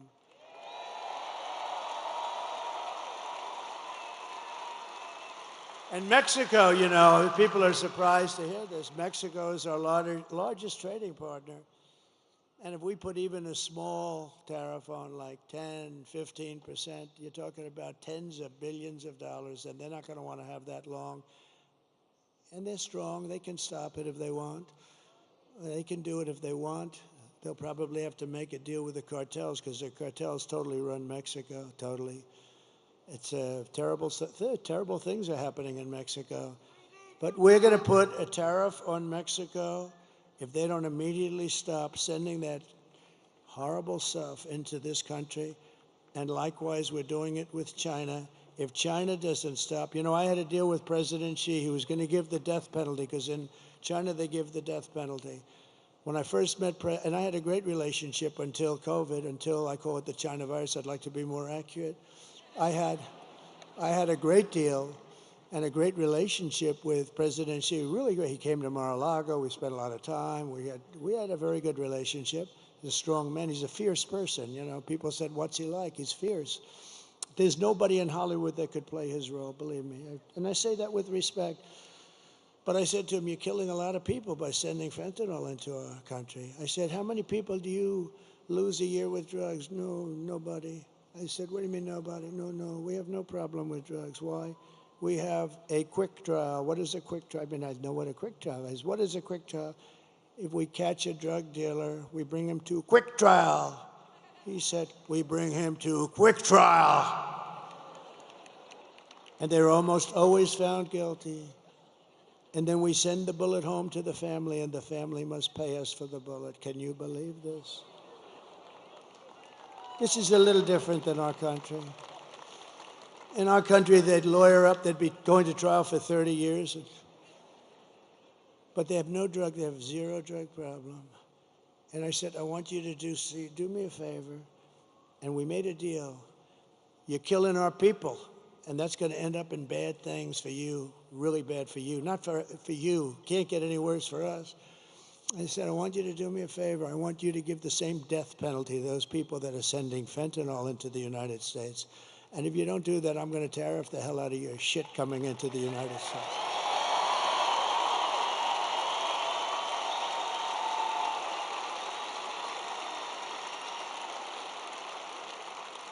And guess what? He agreed to do it. We had an agreement, and then we had a very bad election, a horrible election. Think of the difference, how different our country would be. You wouldn't have had the fentanyl problem. You really wouldn't. You wouldn't have had inflation, because they did that by screwing around with my energy. We had energy at $1.84. It was $1.87. It was corrected by the federal government. I was at $1.84. We had all of these things. You wouldn't have had October 7th in Israel. All those people would be alive today. The hostages, most of whom are no longer living. Think of it. Russia would not have attacked. Ukraine wouldn't have happened. But Israel wouldn't have happened because Iran was broke. I said, you can't buy any oil from Iran. Anybody that buys oil from Iran can't deal in the United States. We don't do business with you. China stopped it. I told that to President Xi. If you buy oil, they were the primary customer. If you buy 1 barrel of oil, 1 barrel from Iran, you're not doing any business with the United States. We'll go cold turkey, which some people like anyway. And you know what? They said, all right, they didn't. Nobody did. I said that to 45 different countries. They weren't selling anything. They were essentially broke. They wanted to make a deal so badly. And then we had that bad election, that horrible, disgusting, worst thing that ever happened to the country was that election.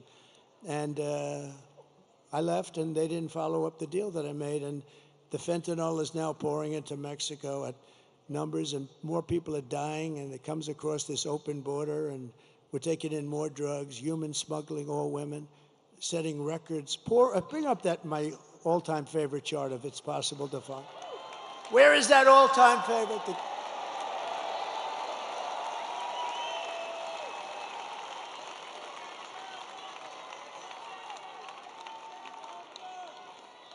So the red arrow on the bottom, that's the lowest. It's done by the Border Patrol, not by me.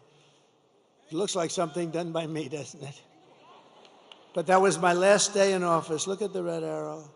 That was the lowest that we've ever had. Drugs, it includes drugs, but drugs and human trafficking, but mostly illegals coming into the United States of America. Look at that number. And it would have gone down. All they had to do is leave it alone, leave the people we had, Brandon Judd, all these great people. Tom Homan was consulting me.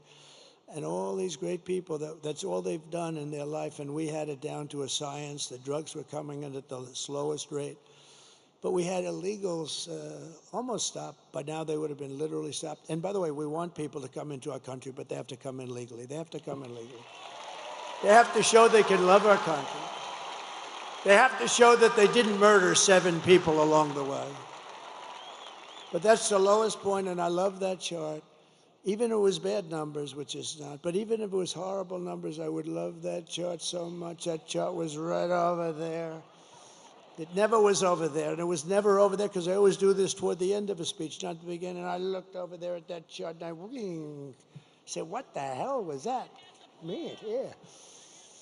So that was pretty amazing. But, you know, I do want to tell you one quick story. So I'm in Detroit, and Mexico is getting rather rough with us in terms of trade. And we're not going to take it. We don't have to take it. We have a good trade deal, but, you know, nobody knows how to use it because they're stupid people. And Mexico is doing things that aren't good. And, you know, China's using Mexico as a subchapter S corporation, practically. China's putting a lot of money into, you know, they're running the they're running things pretty good, and they're going to build the largest auto plant. I was making a speech at the Detroit Economic Club, but a year and a half ago, it looked like I was going to run, and I wanted to go see an auto plant because we're getting screwed on autos. I mean, everyone's moving their plants over. Actually, Elon built a big plant in Texas, okay? We like it. Right? Elon built a very big plant in Texas. We got to give credit. We love Elon. He gave me another of the greatest. You know where he is right now? He's in another part of your state. He is now in Pennsylvania campaigning for Donald Trump because he thinks it's the single most important thing.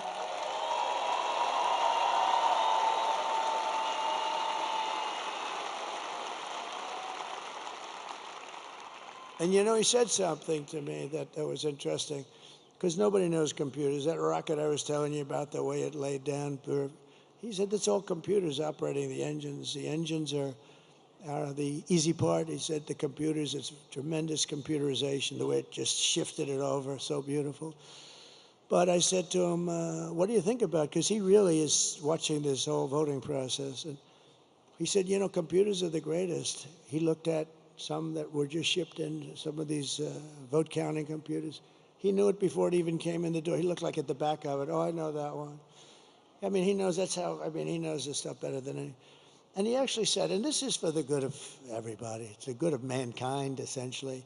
If you look at France, if you look at all these, they had their mail-in voting. They all gave it up. That nobody does like we do. And Gavin Newsom, look at Gavin Newsom. So now not only is voter ID no good, if you're an official and you ask somebody for voter ID, I'd like to see your voter ID, you have committed a criminal act. Do you believe it? The mere asking, he just signed the bill. That's right, Megan, isn't it? The mere asking, this guy just signed the bill, and an official says, I'd like to see your voter ID. He's guilty of a crime. This is crazy. And there's only one reason they want to do that, because they want to cheat. But Elon Musk said to me, I hope I'm allowed to say this. I think I am, because one thing, he's out there. He's a guy, he just wants the truth. He's an incredible guy. And he said, computers aren't meant for this kind of stuff. He said, there's only one thing you can do. He's the most sophisticated guy in the world when it comes to computerization. He said, the only thing you can do is paper ballots, same-day voting. You know, paper is very sophisticated. Watermark. It's very sophisticated. Paper ballots, voter ID, one-day voting, not 10 days where you say, oh, let's move these boxes from that room to this room because we're going to fix the air conditioning. And then the boxes never get put back, and you say, what happened to those boxes? Oh, no, one-day voting. He said. And he said also proof of citizenship. You know, it'd be nice. Very simple. And you'll have your answer as to who won and who lost by 10 o'clock in the evening. Nobody's going to dispute. France had it, 37 million votes. And we knew who won and who lost at 9:30 in the evening. That's the time that they said. Do you know that I'm hearing that stories that they may take 12 days extra to count the ballots?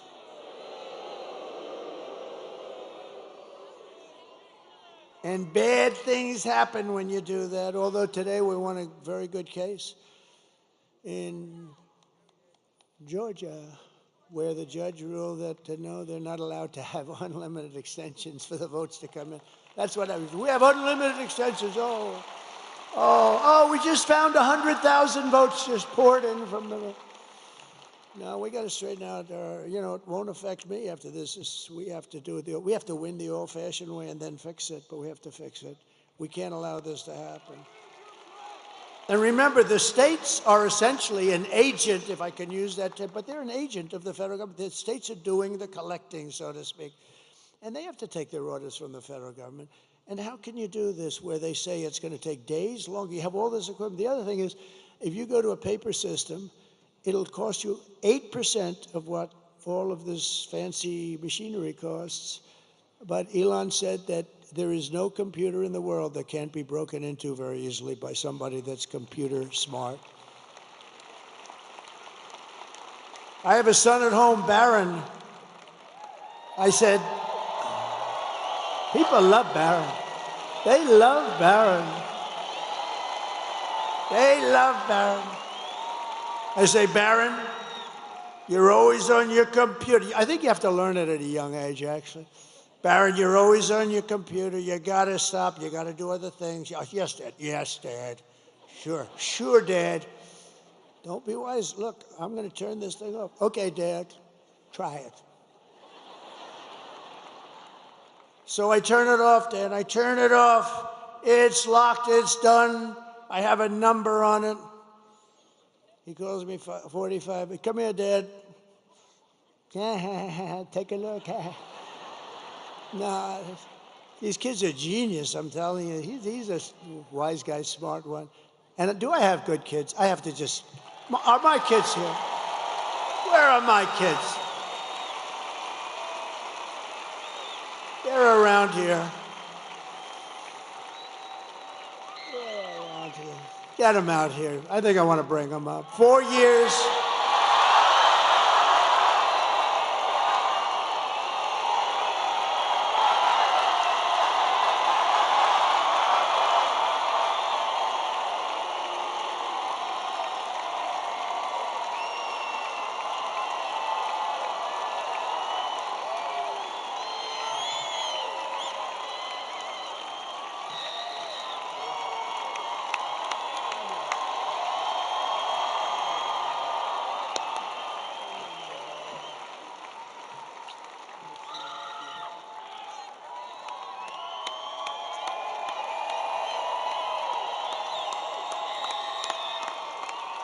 Because they've been with us, and Barron's home, and he's watching this. He's watching. He's a little young.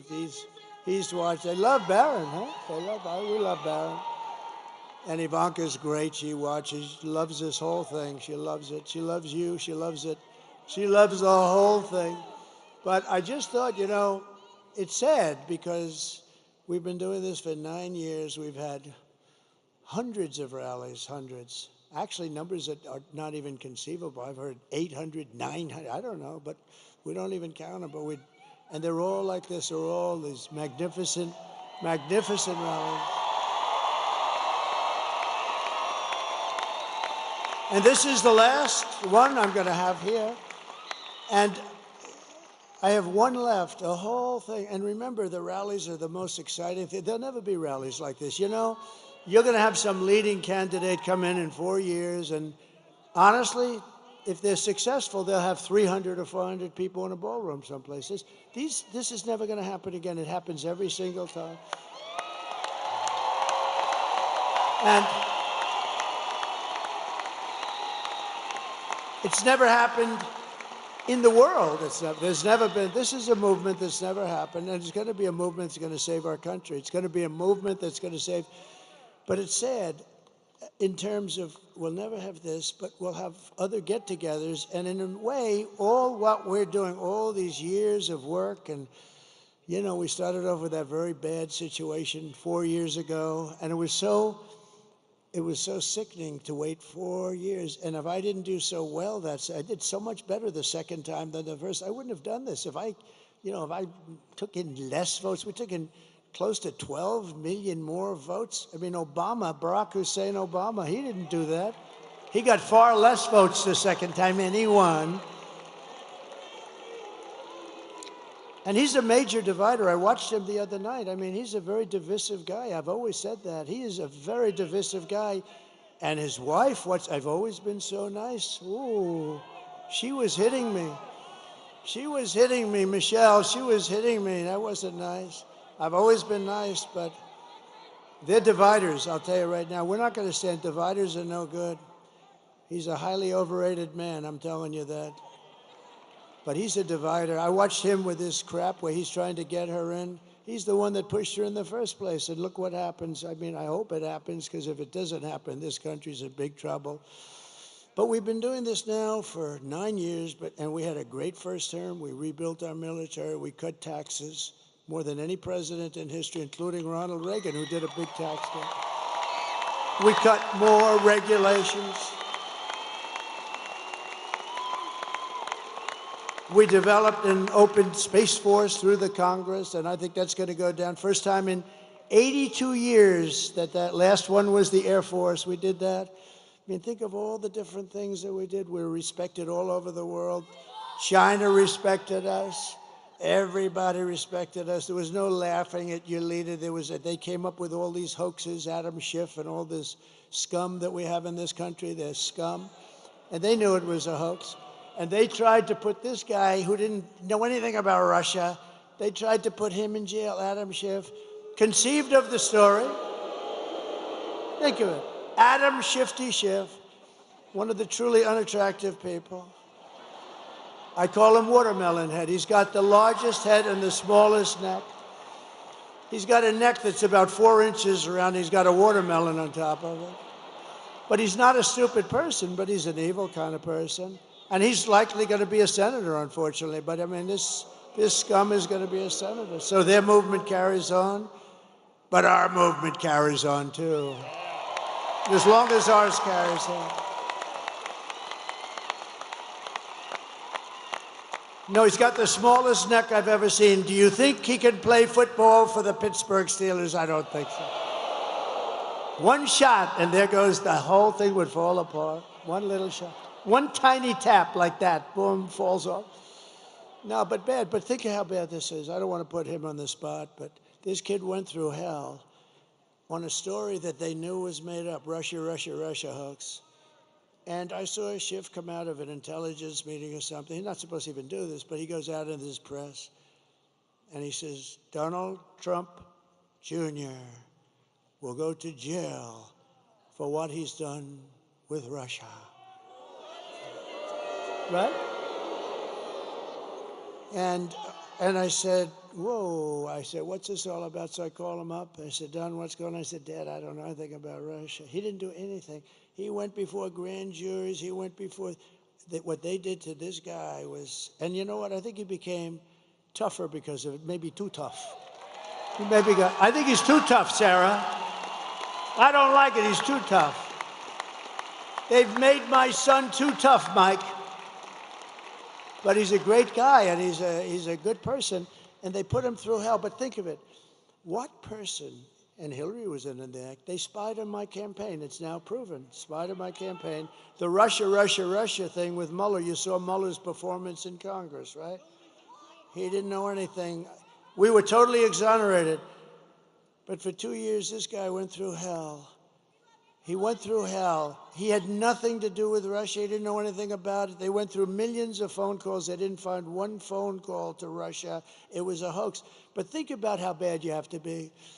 We're going to put the son of the President of the United States in prison for what he's done with Russia.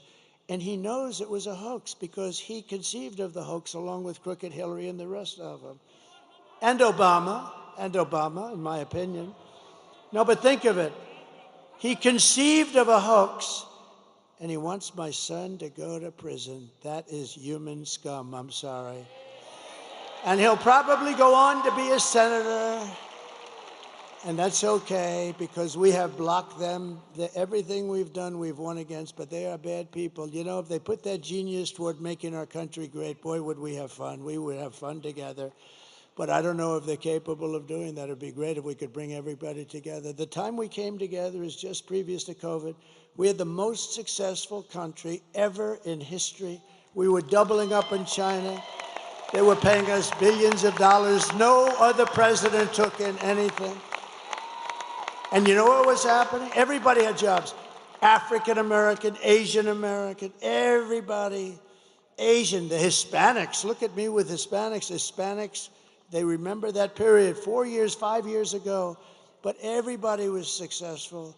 Men, women, people that went to MIT, Harvard, and Wharton, and people that didn't have a degree. Everybody was doing better than they've ever done before. People that never graduated from high school.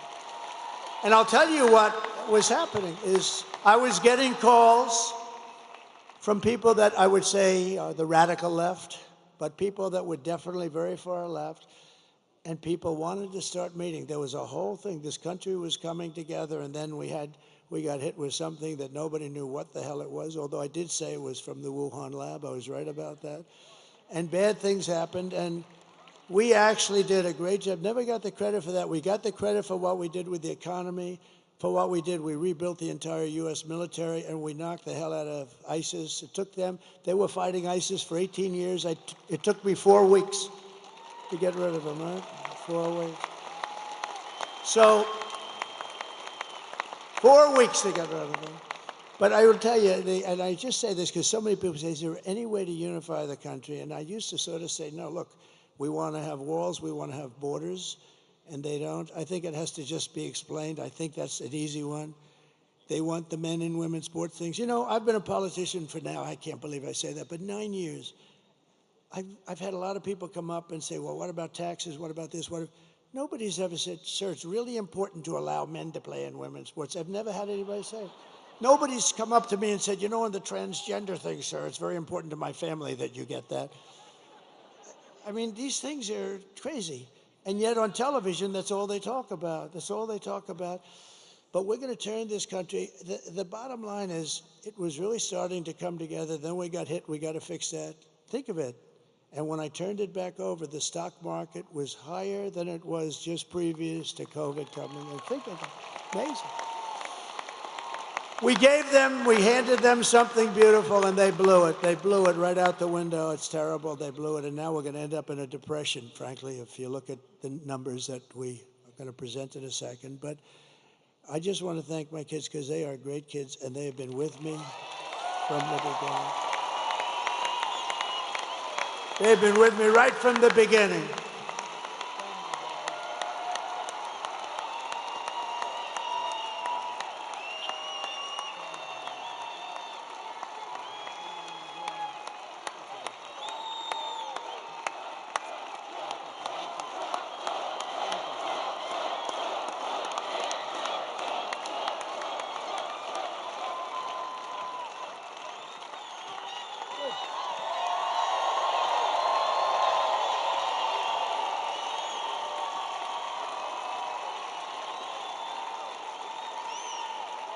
And I thought I should do that because we go to Michigan tonight, and we do one final. We'll do 4 tonight, but we go to Michigan, and I really thought I should recognize my children. So this is the second to last one. That's sad, because we've been together. I mean, look at these people, the front row Joes, the North Carolina women, the whole thing. We have people that have come to hundreds of the rallies, and we all love it. And you know, they all love the country. Everyone they don't come to our rallies if they don't love the country, just because they wouldn't do it. But but here's the only thing in closing. We have done these rallies, and they were only done for one purpose: to put us in a position that we can be put in tomorrow to fix our country, because the rallies, otherwise it's just nice entertainment. So all of these rallies that we've had for years now, they're done to put us, and you know, after that last horrible situation, and so many bad things happened, China was immediately allowed to go buy oil, and Iran has hundreds of billions of dollars now. They had nothing. They were broke, and so many other things happened, and it's really sad. But we were put in a position with these rallies where, I can't tell you yet, but I mean, we're certainly on the 2 or 3 yard line, and the only way we can blow it is if you blow it. I've given you the ball. I mean, you got to go and vote. You got to vote. And if they vote, Susie, right? If they vote, it's over. And they know it. They know it. They know it. They've already pulled out of a couple of states, you know, states like, the word is they pulled out of North Carolina. They cut all their ads. They're using the money someplace else.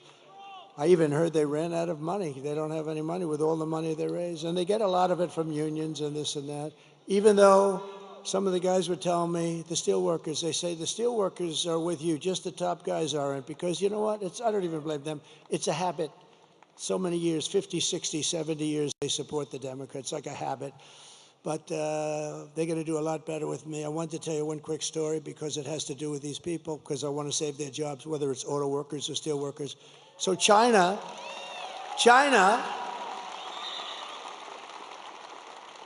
I have a friend who's the best and the biggest auto factory builder in the world, I guess. Very big, very good, very capable guy, John. And I see him, and we're talking about a year ago, and he said, yeah, we're building some big, oh, good, I want to see, we're building some big auto factories. Great, I want to see one. When can we go? I want to take a look, because, you know, I'm thinking about running pretty hard, and that's a big thing. We got to save Michigan, we got to save Detroit. Detroit's got big problems, but just generally the car industry, right? It's a big industry, we want to be at the top. So I want to see one of the factories. Okay, good. We're going to go down to Mexico. I said, I don't want to go to Mexico. I want to look at it. No, we don't build the big ones over here. What do you do? He said, it's just, we don't. It just doesn't work that way. So he said, as an example, we're building a really big one in Mexico right near the border. I said, who's the owner or the principal? He said, China. So China's building a massive auto, massive. He said, it'll produce probably more cars than the state of Michigan produces, when you think, you know, because they have smaller plants, they're all over the place. Some of them are very old. I said, that's bad. That's going to kill Michigan. It's going to kill Detroit. It's going to hurt South Carolina, Tennessee, and various other places that are involved. That's really bad. This is a big, yeah, they're going to build more. And I thought about it, and about 2 months ago, I let it be known that I'm going to put tariffs on all the cars that they're going to be selling us into the United States.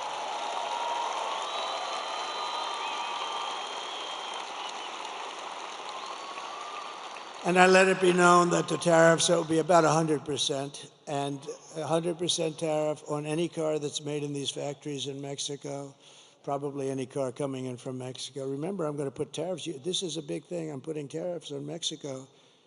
If they don't straighten out this drug, it's their problem. They're coming through Mexico, and Mexico's accepting this fentanyl, and I'm putting tariffs on Mexico. Every damn thing that they sell into the United States is going to have like a 25% tariff until they stop drugs from coming in. And let me tell you something. Those drugs will stop so damn fast that your head will spin. And I'm not playing games. And I'm doing the same thing to China. If they want to sell Mexico fentanyl at levels that nobody, it's going crazy right now what they're doing. You know, at least we fought it like hell, and we did relatively successful. You can never, I mean, they put it in hubcaps of cars. It's tough. It's all over the place. It's genius, some of these devices they come up with. But I've told China, you want to sell, we're going to have a good relationship with China, hopefully. I want to have a good relationship. But you sell fentanyl into the United States through Mexico, we're putting a 25% or so tariff on until such time as you stop doing it. And they're not going to do it for long, because that is a massive penalty. And we don't have to fight. We don't have to fight with guns. You know, I had no wars. I stopped wars. I stopped two countries from fighting each other that have nothing to do with us. You can ask Rick Grinnell, who did a great job for us, and you can ask, you can ask Mike Pompeo, he's here. I stopped countries from fighting wars that had nothing to do with us. Just say, listen, fellas, you've been killing each other for 1,000 years. If you keep, and they both did business with the United States and made money. I said, if you keep fighting like this, you're killing people. Lots of people are dying. That's all I cared about. I didn't care where they're from, but people are dying. Good people are dying because these leaders are stupid. And so I said, if you keep doing it, I'm putting a 50% tariff on everything that you do business with the United States on. You got to, I'm talking to two countries. They call me up the next day together. We have resolved our differences. It didn't help me, but you know what? I saved a lot of lives. So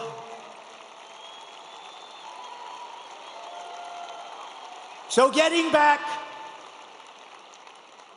to the auto plant, because, you know, I may be the greatest weaver of all time. But what happens, only brilliant people can do that. Stupid people can't do it because they get lost. Where am I? So the stories are very boring. They have to go right down like this, right down to the bottom. They can't weave it all, but I can weave and tell you all these stories. And they're all related, and in some cases, not too much, 10%, but 10% is enough. So getting back to where we started. So I see John. I'm at the Detroit Economic Club last week. Had a great people. And I see John sitting in the audience, right where that big, strong guy is with the label in his jacket, right there, you with a hat on. Big, powerful guy. He's much more powerful physically than John, I can guarantee you that. But I see John sitting right there, and I'm making a speech. I want to see John. I want to get this speech over with. I want to find out what the hell's happening with that plant. But I had told everybody that if they build that plant, I'm putting a 100% tariff on every car that that stupid plant makes, because they're looking to hurt our country. And I did that and then sort of forgot about it. But now I see John, I say, do me a favor, that guy sitting over there, please bring him backstage after I'm finished speaking. They bring him backstage. I say, hi, John, how's that plant going where China's going to spend all that money to build a big plant that's going to hurt the United States and kill its auto industry? He said, sir, I was notified last week that they've given up the plant. They're not going to build it. They think you're going to win. And if you win, they think it's going to be a very bad experience for them. They're going to lose their show. And that's what happened. And I stopped it. And those guys back there, I took some pictures with a few of them, and they were hugging and kissing me. I said, get off me. Look at the size of those arms over there. They never kissed a man in their life. But you know why? Because I put tariffs on China dumping steel in the United States, and every one of those guys is working now, right? And they're all working now, and their steel plants are open. And I was just starting. So they like Trump. The rank and file loves Trump. The other guys are sort of like, there's something strange going on. But I don't care. It doesn't matter. I don't want the other guys. I just want these guys. I'll tell you, the Teamsters supported Trump, 62%. And they have a great leader. They have a great leader in the Teamsters, right, Steve? Sean O'Brien is a great leader, but he just took a neutral, and I think that's good. But he took a neutral position. But they took a vote with the Teamsters, and the Teamsters voted for us, and the firemen voted for us. I mean, everybody's voting for us. And I like union, I like non-union, I like everything. Depends where you are, but the unions have been amazing. But the steel unions, they were all going to go out of business. If I didn't put those tariffs on, there wouldn't be one steel plant in this country open, and that's a business, right? And that's a business we need. Look, I'm going to keep us out of World War III. We're not going to have World War III. But if we ever had, steel is a business you have to have. If we ever had a war, you need steel. War with China, do you think they'll keep selling us steel? I don't think so. We need more steel from China as we attack China. These people are crazy. So that's one of the reasons I like those guys. And it was a 50% tariff, and I would have lifted it higher, but they practically stopped. And all these steel mills are open today because of what I did. There wouldn't be a steel mill in the country. And these guys didn't have the guts. They would have never had the guts to do it. So 4 years of Kamala have delivered nothing but economic hell for the American workers and the auto workers, all workers. Her inflation disaster has made life unaffordable and cost families over $30,000 in higher prices. We got to get the prices down, and we will. When we bring the energy way down, the prices are going to come down. It's very simple. It's not that complicated. When they took over energy and they made it like they're going to close up everything, the prices of energy went up, and that drives it. It's so big, energy, it's so powerful. And we have more than any other country, but we don't use it. Just days ago, we had the worst jobs report in modern history with only 12,000 jobs that were created. We used to hearing 250,000 jobs. It wasn't as good as we anticipated. 12,000 jobs. That's like Walmart. Think of it. Oh, Walmart deals in those numbers. This is a country. But listen to these numbers. 30,000 private sector jobs were killed in a single month. And most of the hiring is done by government jobs, so it's easy. You just tell the government to hire some more people to keep your numbers up. But they're not the jobs you want. You want the jobs like the people standing behind me.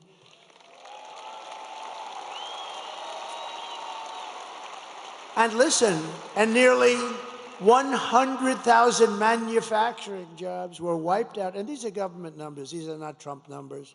This is not Trump. This is government. We get it right off the tabs. They were wiped out. 100 jobs, manufacturing jobs, were lost since the start of this year. 150,000 Americans joined the unemployment rolls in October. 150,000. And nearly 250,000 people dropped out of the labor force over a very short period of time. Just think, a few months ago, they had fraudulently claimed, these people are crooks, they had fraudulently claimed that they had 818,000 jobs created. And it was a fraud. And what happened is they wanted it because that was such a big number that it made the jobs picture not look great, frankly, because they're so far down. But it looked okay. It wasn't like a story. You know, they had a normal thing. So they created a fake 818,000 jobs, and they thought they'd be able to get away with it through the election. They wanted to get away with it right through the election and then announce a week after the election that they're going to revise the numbers. How would you like to be me? And that happened. When I heard this, I looked up, I said, thank you, God. Thank you very much. Because, no, how would you like to be me and have a phony, well, I sort of had that the last time, in all fairness, with all the phony crap, but how would you like to be me and let's say I didn't win because the economy looked like it was doing okay, and then you see that they fraudulently put down almost 1 million jobs on the rolls, and then they announced that we're going to revise the numbers downward. But they also did something else because they just revised past jobs report down by an estimated 112,000 fake jobs. So that's almost 1 million fake jobs, and the press doesn't want to write about it. But Megyn Kelly will write about it and talk about it, and others will, but they have to know about it. Meanwhile, 100% of the net jobs created in the United States of America has gone only to migrants. Migrants have occupied 100%. And these are depression-type numbers, and that's where we're heading. If she's elected, that's where we're heading. If she's elected, this is a depression. This is a 1929, and there was nothing worse than that. This is in 1990s where it was not good, but fine. This is a 1929 where people were jumping off buildings. This is a 1929. It took 25 years to recover from that mess. And I always said, I said it before, the one president I don't want to be under any circumstances is Herbert Hoover. And that was done by bad tax policy simultaneously with lifting all sorts of other things that made it impossible for people. A lot of mistakes were made. But it took 20 to 25 years to recover. And I don't want that happening. And that's going to happen with her. She doesn't have a clue. She doesn't have a clue. And, you know, I just mentioned a name, but a woman who I saw the other night on television just rip some poor idiot apart. Megyn Kelly is here, and she's doing, come up here, Megyn. She ripped a guy apart.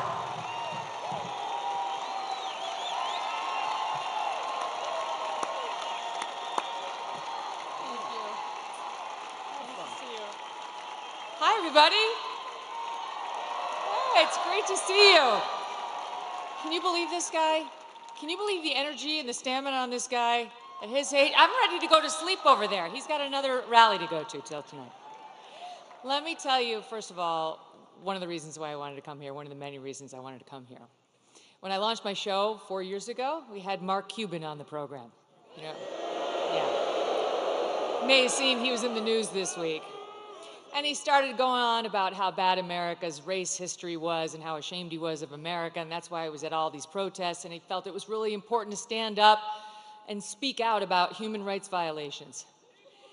And then it got awkward when I asked him about all the money he was taking from China. And then he dropped a bunch of F-bombs, and I thought, I really enjoy this feeling of proving Mark Cuban wrong. And so here I am at a Trump rally, a strong, intelligent woman to prove Mark Cuban wrong again.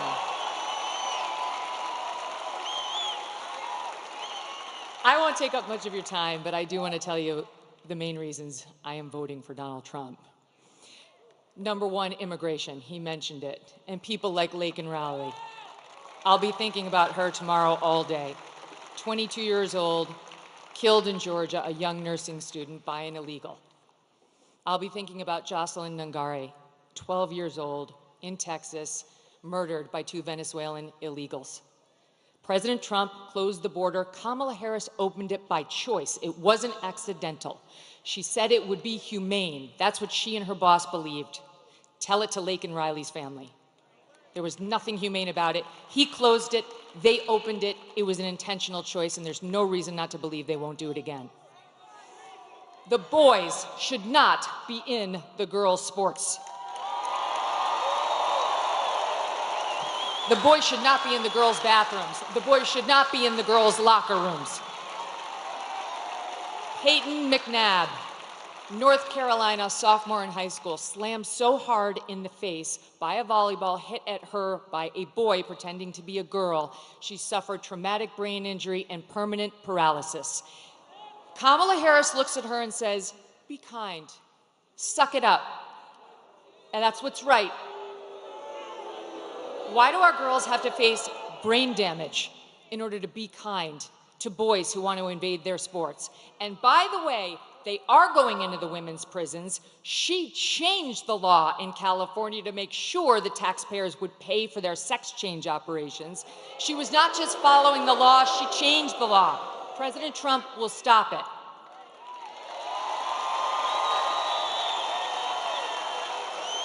He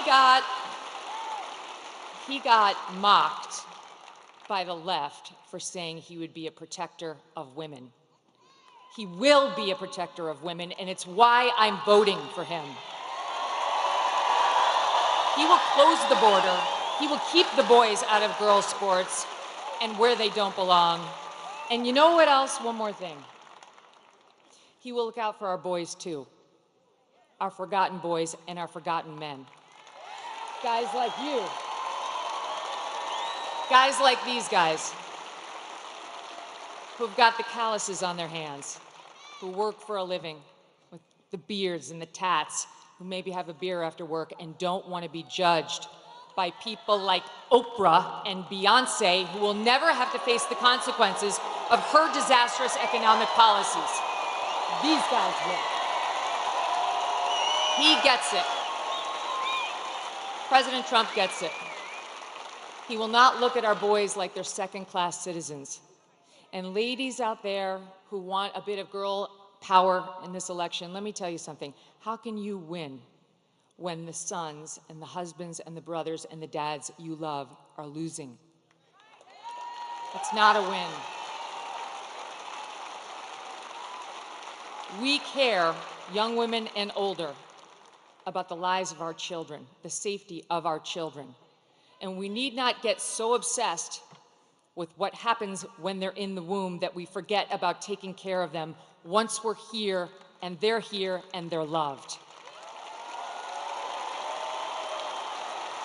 Last point, what I don't want, what I don't think you want, is the left's version of masculinity. You see that ad they did about Trump voters trying to encourage women to lie to their husbands so that they could vote for her instead of Trump? That's their version of what marriage looks like. An overbearing husband who bullies his wife into saying she voted one way as opposed to an honest, open relationship. Oh, wait, I'm talking about Kamala and Doug. Okay, sorry. Where was that story in the news? Where was that story? I don't remember a single media person, not one, who sat with him, asked him about the abuse allegations against him by a successful professional attorney who has great details, who has receipts, who has witnesses. No one even asked about it. I'm not into their version of toxic masculinity or new masculinity. I prefer the old version. Them, all of you, and I prefer a president who understands how to be strong and how to fight. I hope all of you do what I did last week. Vote Trump and get 10 friends to vote Trump too.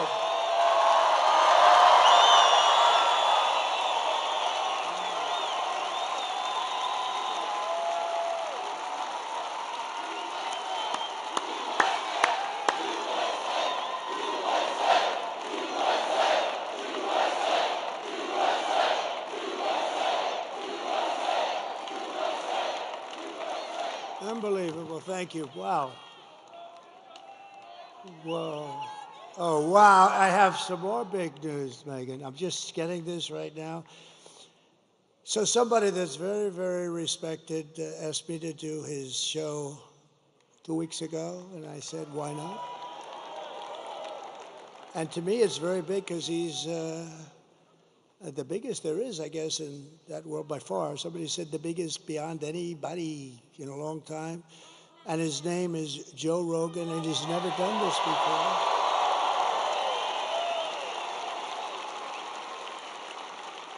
And it just came over the wires that Joe Rogan just endorsed me. Is that great? Thank you, Joe.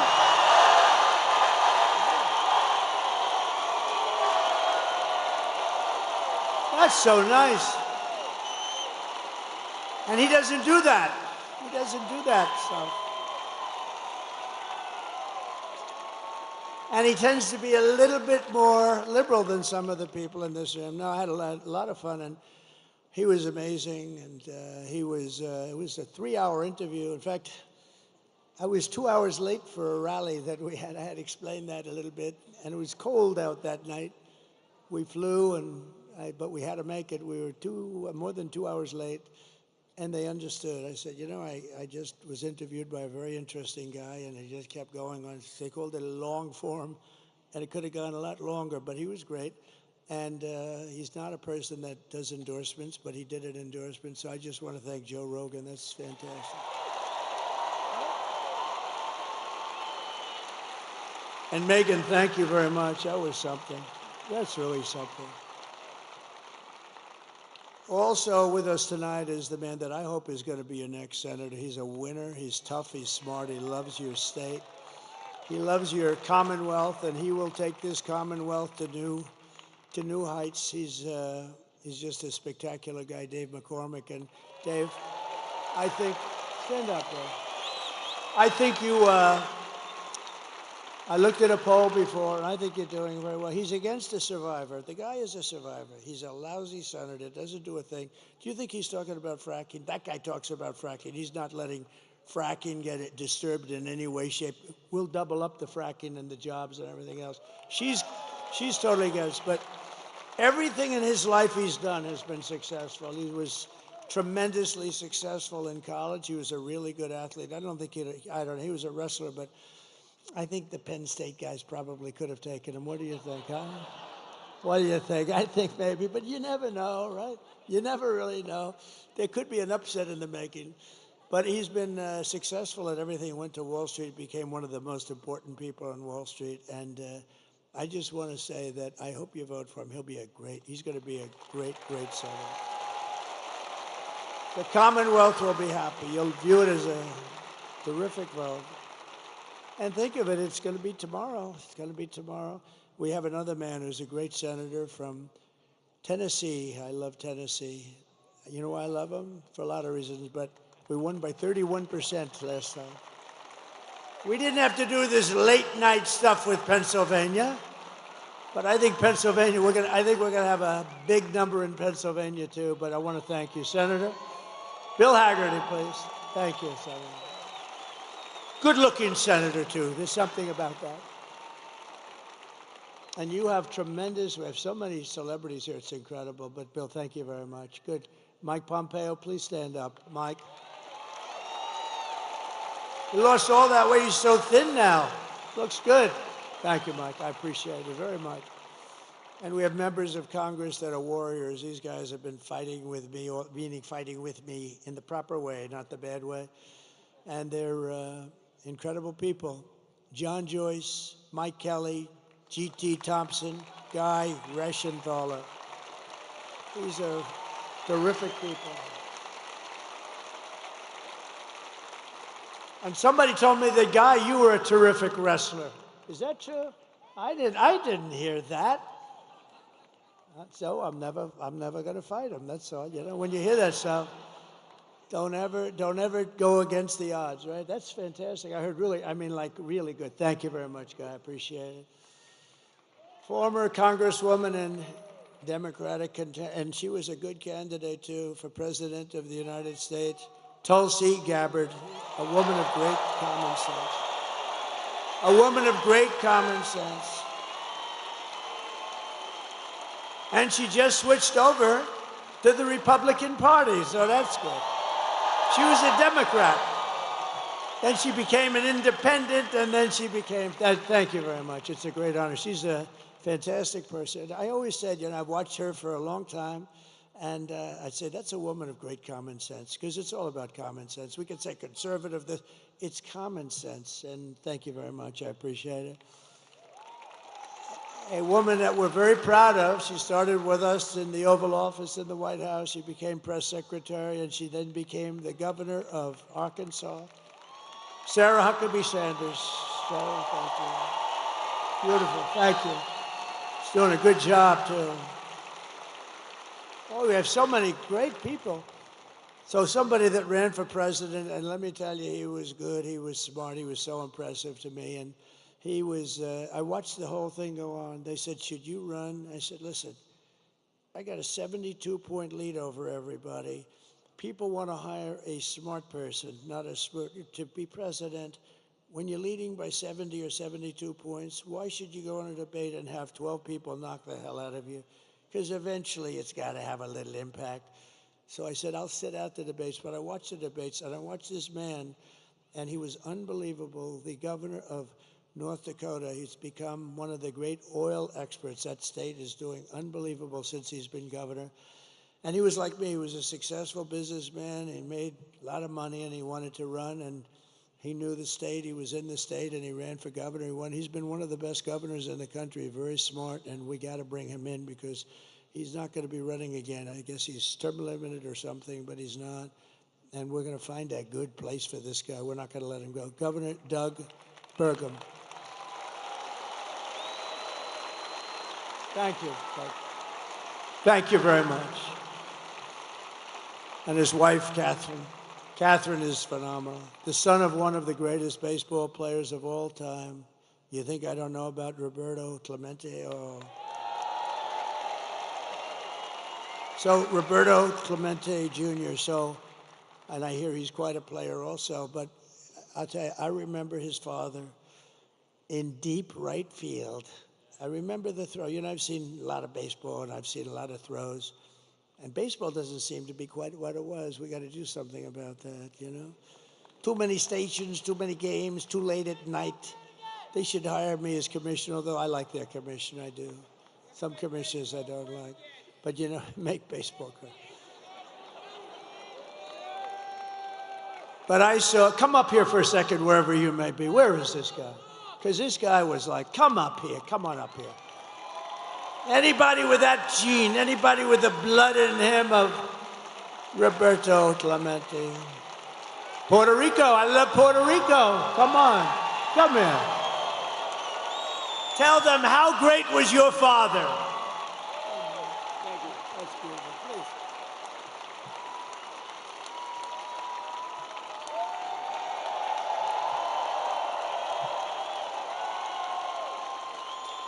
Hello, Pittsburgh.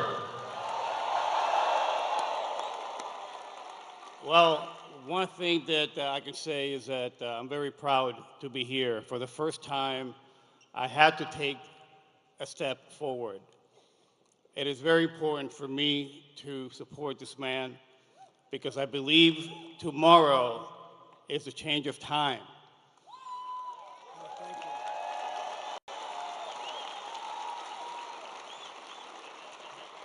And to answer your question, to be able to talk about my father, the name Clemente, what it means is goodwill and unity.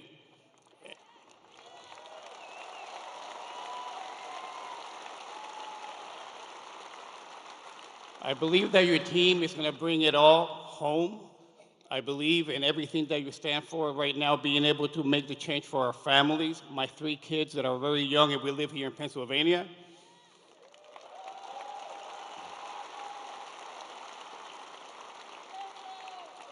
And I told this man that I commit myself to helping RFK Jr. with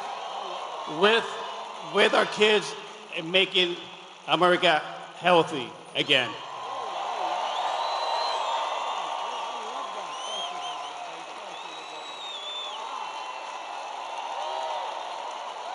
Wow. Well, Bobby's going to like that. Bobby's great, by the way. He's going to work, and he's going to work with it, but now he's going to work with Roberto Jr., Bobby Kennedy. You know, he's a credible guy. It's not an easy step. You know, they've been Democrats a long time, the Kennedy family. I'm sure they were thrilled, but Bobby had to do the right thing, and he did, and he's going to be very much involved. You know, he's got a tremendous view on health and pesticides and all the stuff, and we're not really a healthy country. Look at some countries are much healthier than we are, and they don't use all of this stuff. And so Bobby's going to pretty much do what he wants. I want him to do something really important for our country. It makes people healthier. We have obesity. We have every problem you can have, and Bobby feels very strongly about it. And he's going to be very much right. The only thing I told him, though, Bobby, you got to do one thing, do whatever you want. You just go ahead, work on the pesticides, work on making women's health. He's so into women's health. And, you know, he's really unbelievable. It's such a passion. But I said, Bobby, I want you to do it, but leave the liquid gold to me. Don't trample that. Don't trample on our liquid gold, because we're going to we have more than any other country in the world by far. Don't trample on that, Bobby. Let me just close your eyes. Let me just make our country rich as hell. So I got to keep him away from that. That could be a problem, but I got to keep him away from that. So that's so exciting with Megyn and Joe. That's so exciting. I mean, we have so many great endorsements. It's just really amazing.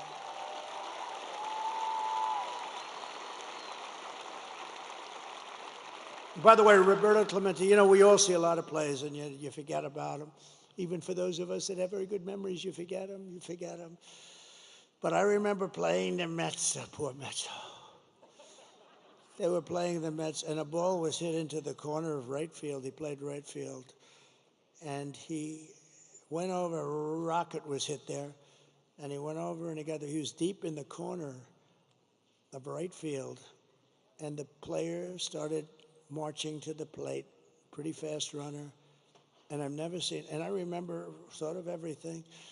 And Roberto Clemente, because he was a great hitter and all, you think of him as a hitter, but he was an incredible fielder, but he had the best arm, I think, in baseball. He threw from the deep corner of right field. It was not possible to do this. A ball that never was more than 10 feet off the ground, a strike, and the runner was out, and I said, well, there go my aspirations about being a professional baseball player. It was the greatest throw I've ever seen to this day, and so I wanted to, it's funny, he was one of the greatest hitters, but I remember him more for the throw than the hitting even. So it's an honor, and Bobby is going to be thrilled, and I've heard so many great things about you, Roberta. We're going to get you lined up, okay? I love that. Thank you very much. That's a great honor. Also, Mayor J.D. Longo is here, and Shaun Parnell. Thank you, Shaun. Thank you, Mayor. Good job you're doing. Good job you're doing. And a couple of friends of mine are here, Steve Witkoff, who's given so much money to North Carolina and any place that has trouble. This guy, I always bring him with me. You know why? Because if there's a trouble, he opens his, he made a lot of money, and he loves giving it away to people in places that have trouble. He's an amazing guy, actually, and he opened his wallet to North Carolina, to Georgia, to a woman last night, Carmen, who lost her daughter to a migrant 5 days ago, and he felt very badly. He just helps people. He likes to help people. He's a great businessman, but he loves giving the money away. Thank you very much. Steve, stand up. Thanks. Steve Witkoff. And another man who's with us tonight, Howard Lutnick. He's working on transition with Linda McMahon, a phenomenal woman.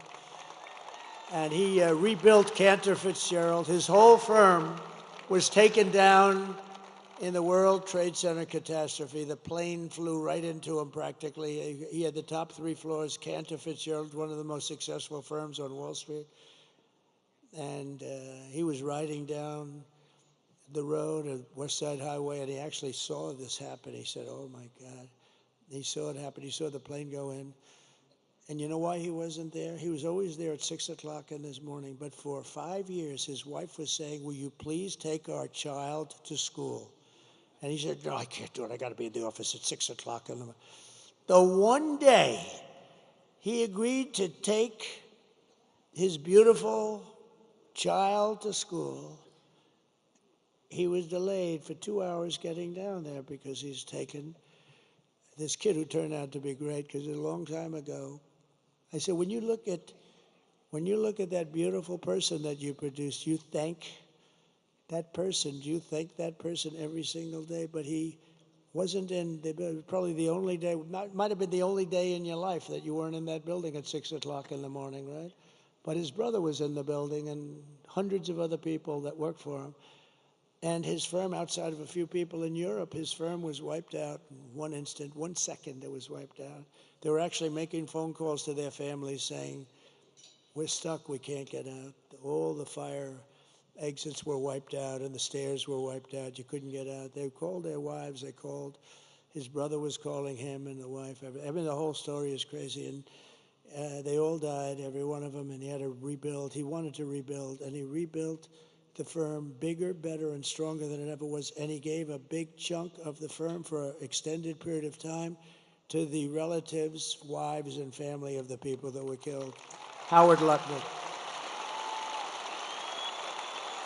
It's a great story, actually. That's a great story. He's a great guy. And just one other group is here because this is, we are all inclusive. And if you see what's going on up in a really incredible place, a part of the country that's very incredible, but it's under siege. It's under siege. It's happening in Detroit. It's happening in a lot of other places, but Michigan is really under siege because of what they're doing to the auto business. We're bringing it all back. You see that we're going to through a series of intelligent tariffs, no taxes, but intelligent tariffs. All those companies are going to be brought back, but we've gotten to know and really understand Muslims for Trump. How about that? Muslims for Trump.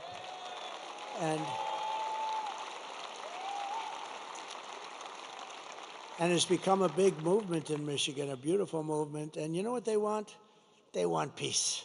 They really do. They don't want to be in wars. They're very smart. And it started off as a little thing, and it's grown and grown and grown. And now we have a much bigger vote than they do. Can you believe that?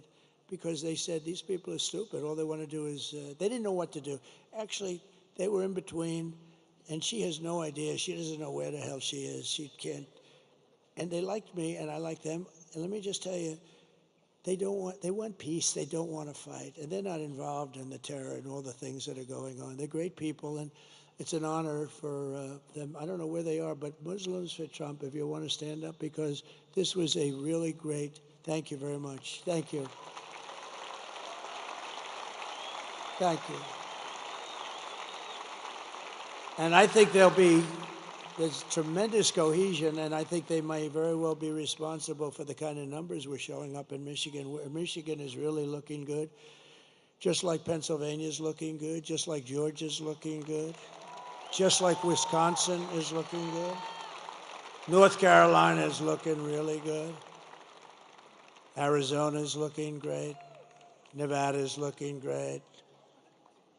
Where else is there? But even Virginia, we had a great meeting. Glenn Youngkin, we had a tremendous crowd. It's not a swing state, but we had a tremendous crowd in Virginia. I'm hearing New Hampshire, where these are states that aren't really in play in theory, but they're in play now. No, I think we're going to have a big day. But you have to go. Forget about the others. It doesn't matter. You have to go and vote. We win this state, it's over. We win the Commonwealth. We're going to win the Commonwealth of Pennsylvania, and it's going to be over. So get out and vote. That's all I ask. In conclusion, with your vote tomorrow, we are going to fire Kamala. We're going to save America. We will cut your taxes, end inflation, slash your prices, raise your wages, and bring thousands and thousands of factories back to America and back to the Commonwealth of Pennsylvania. We will build American, we will buy American, and we will hire American. I will end the war in Ukraine. Would have never happened if I was president. I will stop the chaos in the Middle East, and I will prevent World War III from, you're very close to World War III. You're very close, and we have people that are not the right people to handle it. They are grossly incompetent. We will crush violent crime and give our police the support, protection, resources, and respect that they so dearly deserve. They know what's going on. They know everything. They know the names of the people that are coming into our country. They know everything about them. All we have to do is let them do their job. We will strengthen and modernize our military. I rebuilt it, but now a lot was given away to Afghanistan. Can you believe? They had a parade last week where they paraded our beautiful equipment down the middle of their boulevard. I don't like watching that. And we should have never let them have Bagram, the big air base that's just literally an hour away from China. We will build a missile defense shield over our country, all made in the USA, and a lot of it made in Pennsylvania. We will rebuild our cities, including our capital in Washington, D.C., making them safe, clean, and beautiful again. We will teach our children to love our country, to honor our history, and to always respect our great American flag. I will get critical race theory and transgender insanity the hell out of our schools. And we will keep men out of women's sports. I will defend religious liberty, I will restore free speech, and I will defend the right to keep and bear arms. Your Second Amendment, your Second Amendment, your beautiful Second Amendment, which happens to be under siege, and for 4 years it was fine. After years of building up foreign nations, defending foreign borders, and protecting foreign lands, we are finally going to build up our country, defend our borders, and protect our citizens and our land. And we will stop illegal immigration once and for all. We will not be invaded. We will not be occupied. We will not be overrun. We will not be conquered. We will be a free and proud nation once again, and it will be soon. Everyone will prosper, every family will thrive, and every day will be filled with opportunity and hope and the American dream. But for that to happen, we must defeat Kamala Harris and stop her radical left agenda, which is a landslide that is too big to rig. We're going to have too big to rig. So you need to get out immediately. You have to get out tomorrow. You have to get out tomorrow and vote. For the past 9 years, we have been fighting against the most sinister and corrupt forces on earth. They're the most sinister. With your vote in this election, you can show them once and for all that the nation does not belong to them. This nation belongs to you. It belongs to you. It was hard-working patriots like you who built this country, and tomorrow it's hard-working patriots like you who are going to save our country. After all we have been through together, we stand on the verge of the 4 greatest years in American history. With your help, we will restore America's promise that we will bring back, we will take it back, we'll do whatever we have to do, the nation that we love. We love this nation. I mean, I'm doing this. I could be in the most beautiful beaches in the world getting whacked by saltwater waves with sharks in it, by the way. I don't like that. I'd rather be here. I want to be right here in Pittsburgh.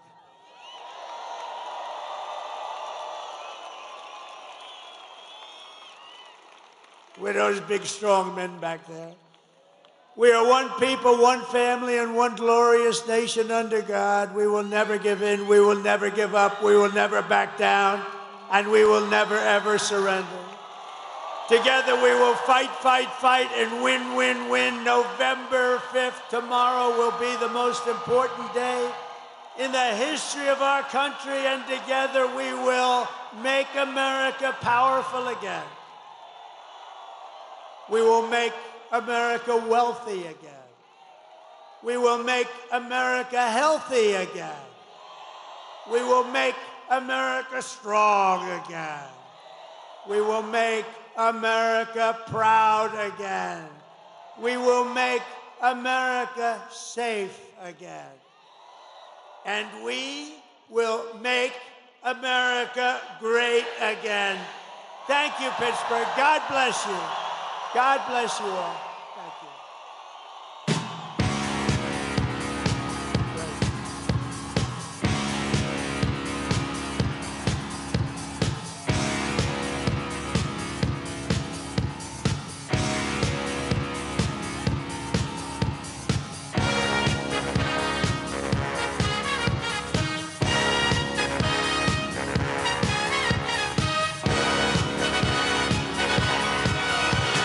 Young man, there's no need to feel down. I said, young man, pick yourself off the ground. I said, young man, 'cause you're in a new town. There's no need to be unhappy. Young man, there's a place you can go.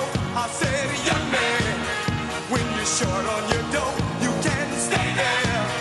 And I'm sure you will find many ways to have a good time. It's fun to stay at the YMCA. It's fun to stay at the YMCA. They have everything for your men to enjoy.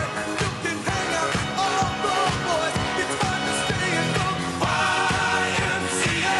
It's fun to stay at the YMCA. You can get yourself clean. You can have a good meal. You can do whatever you feel. Young man, are you listening to me? I said, young man, what do you want to be? I said, young man, you can make brilliant dreams, but you've got to know this one thing. No man does it all by himself. I said, young man, put your pride on the shelf and just go there to the YMCA. I'm sure they can help you today. It's fun to stay at the YMCA. It's fun to stay at the YMCA. They have everything for your men to enjoy. You can hang out with all the boys. It's fun to stay at the YMCA. It's fun to stay at the YMCA. You can get yourself clean. You can have a good meal. You can do whatever you feel.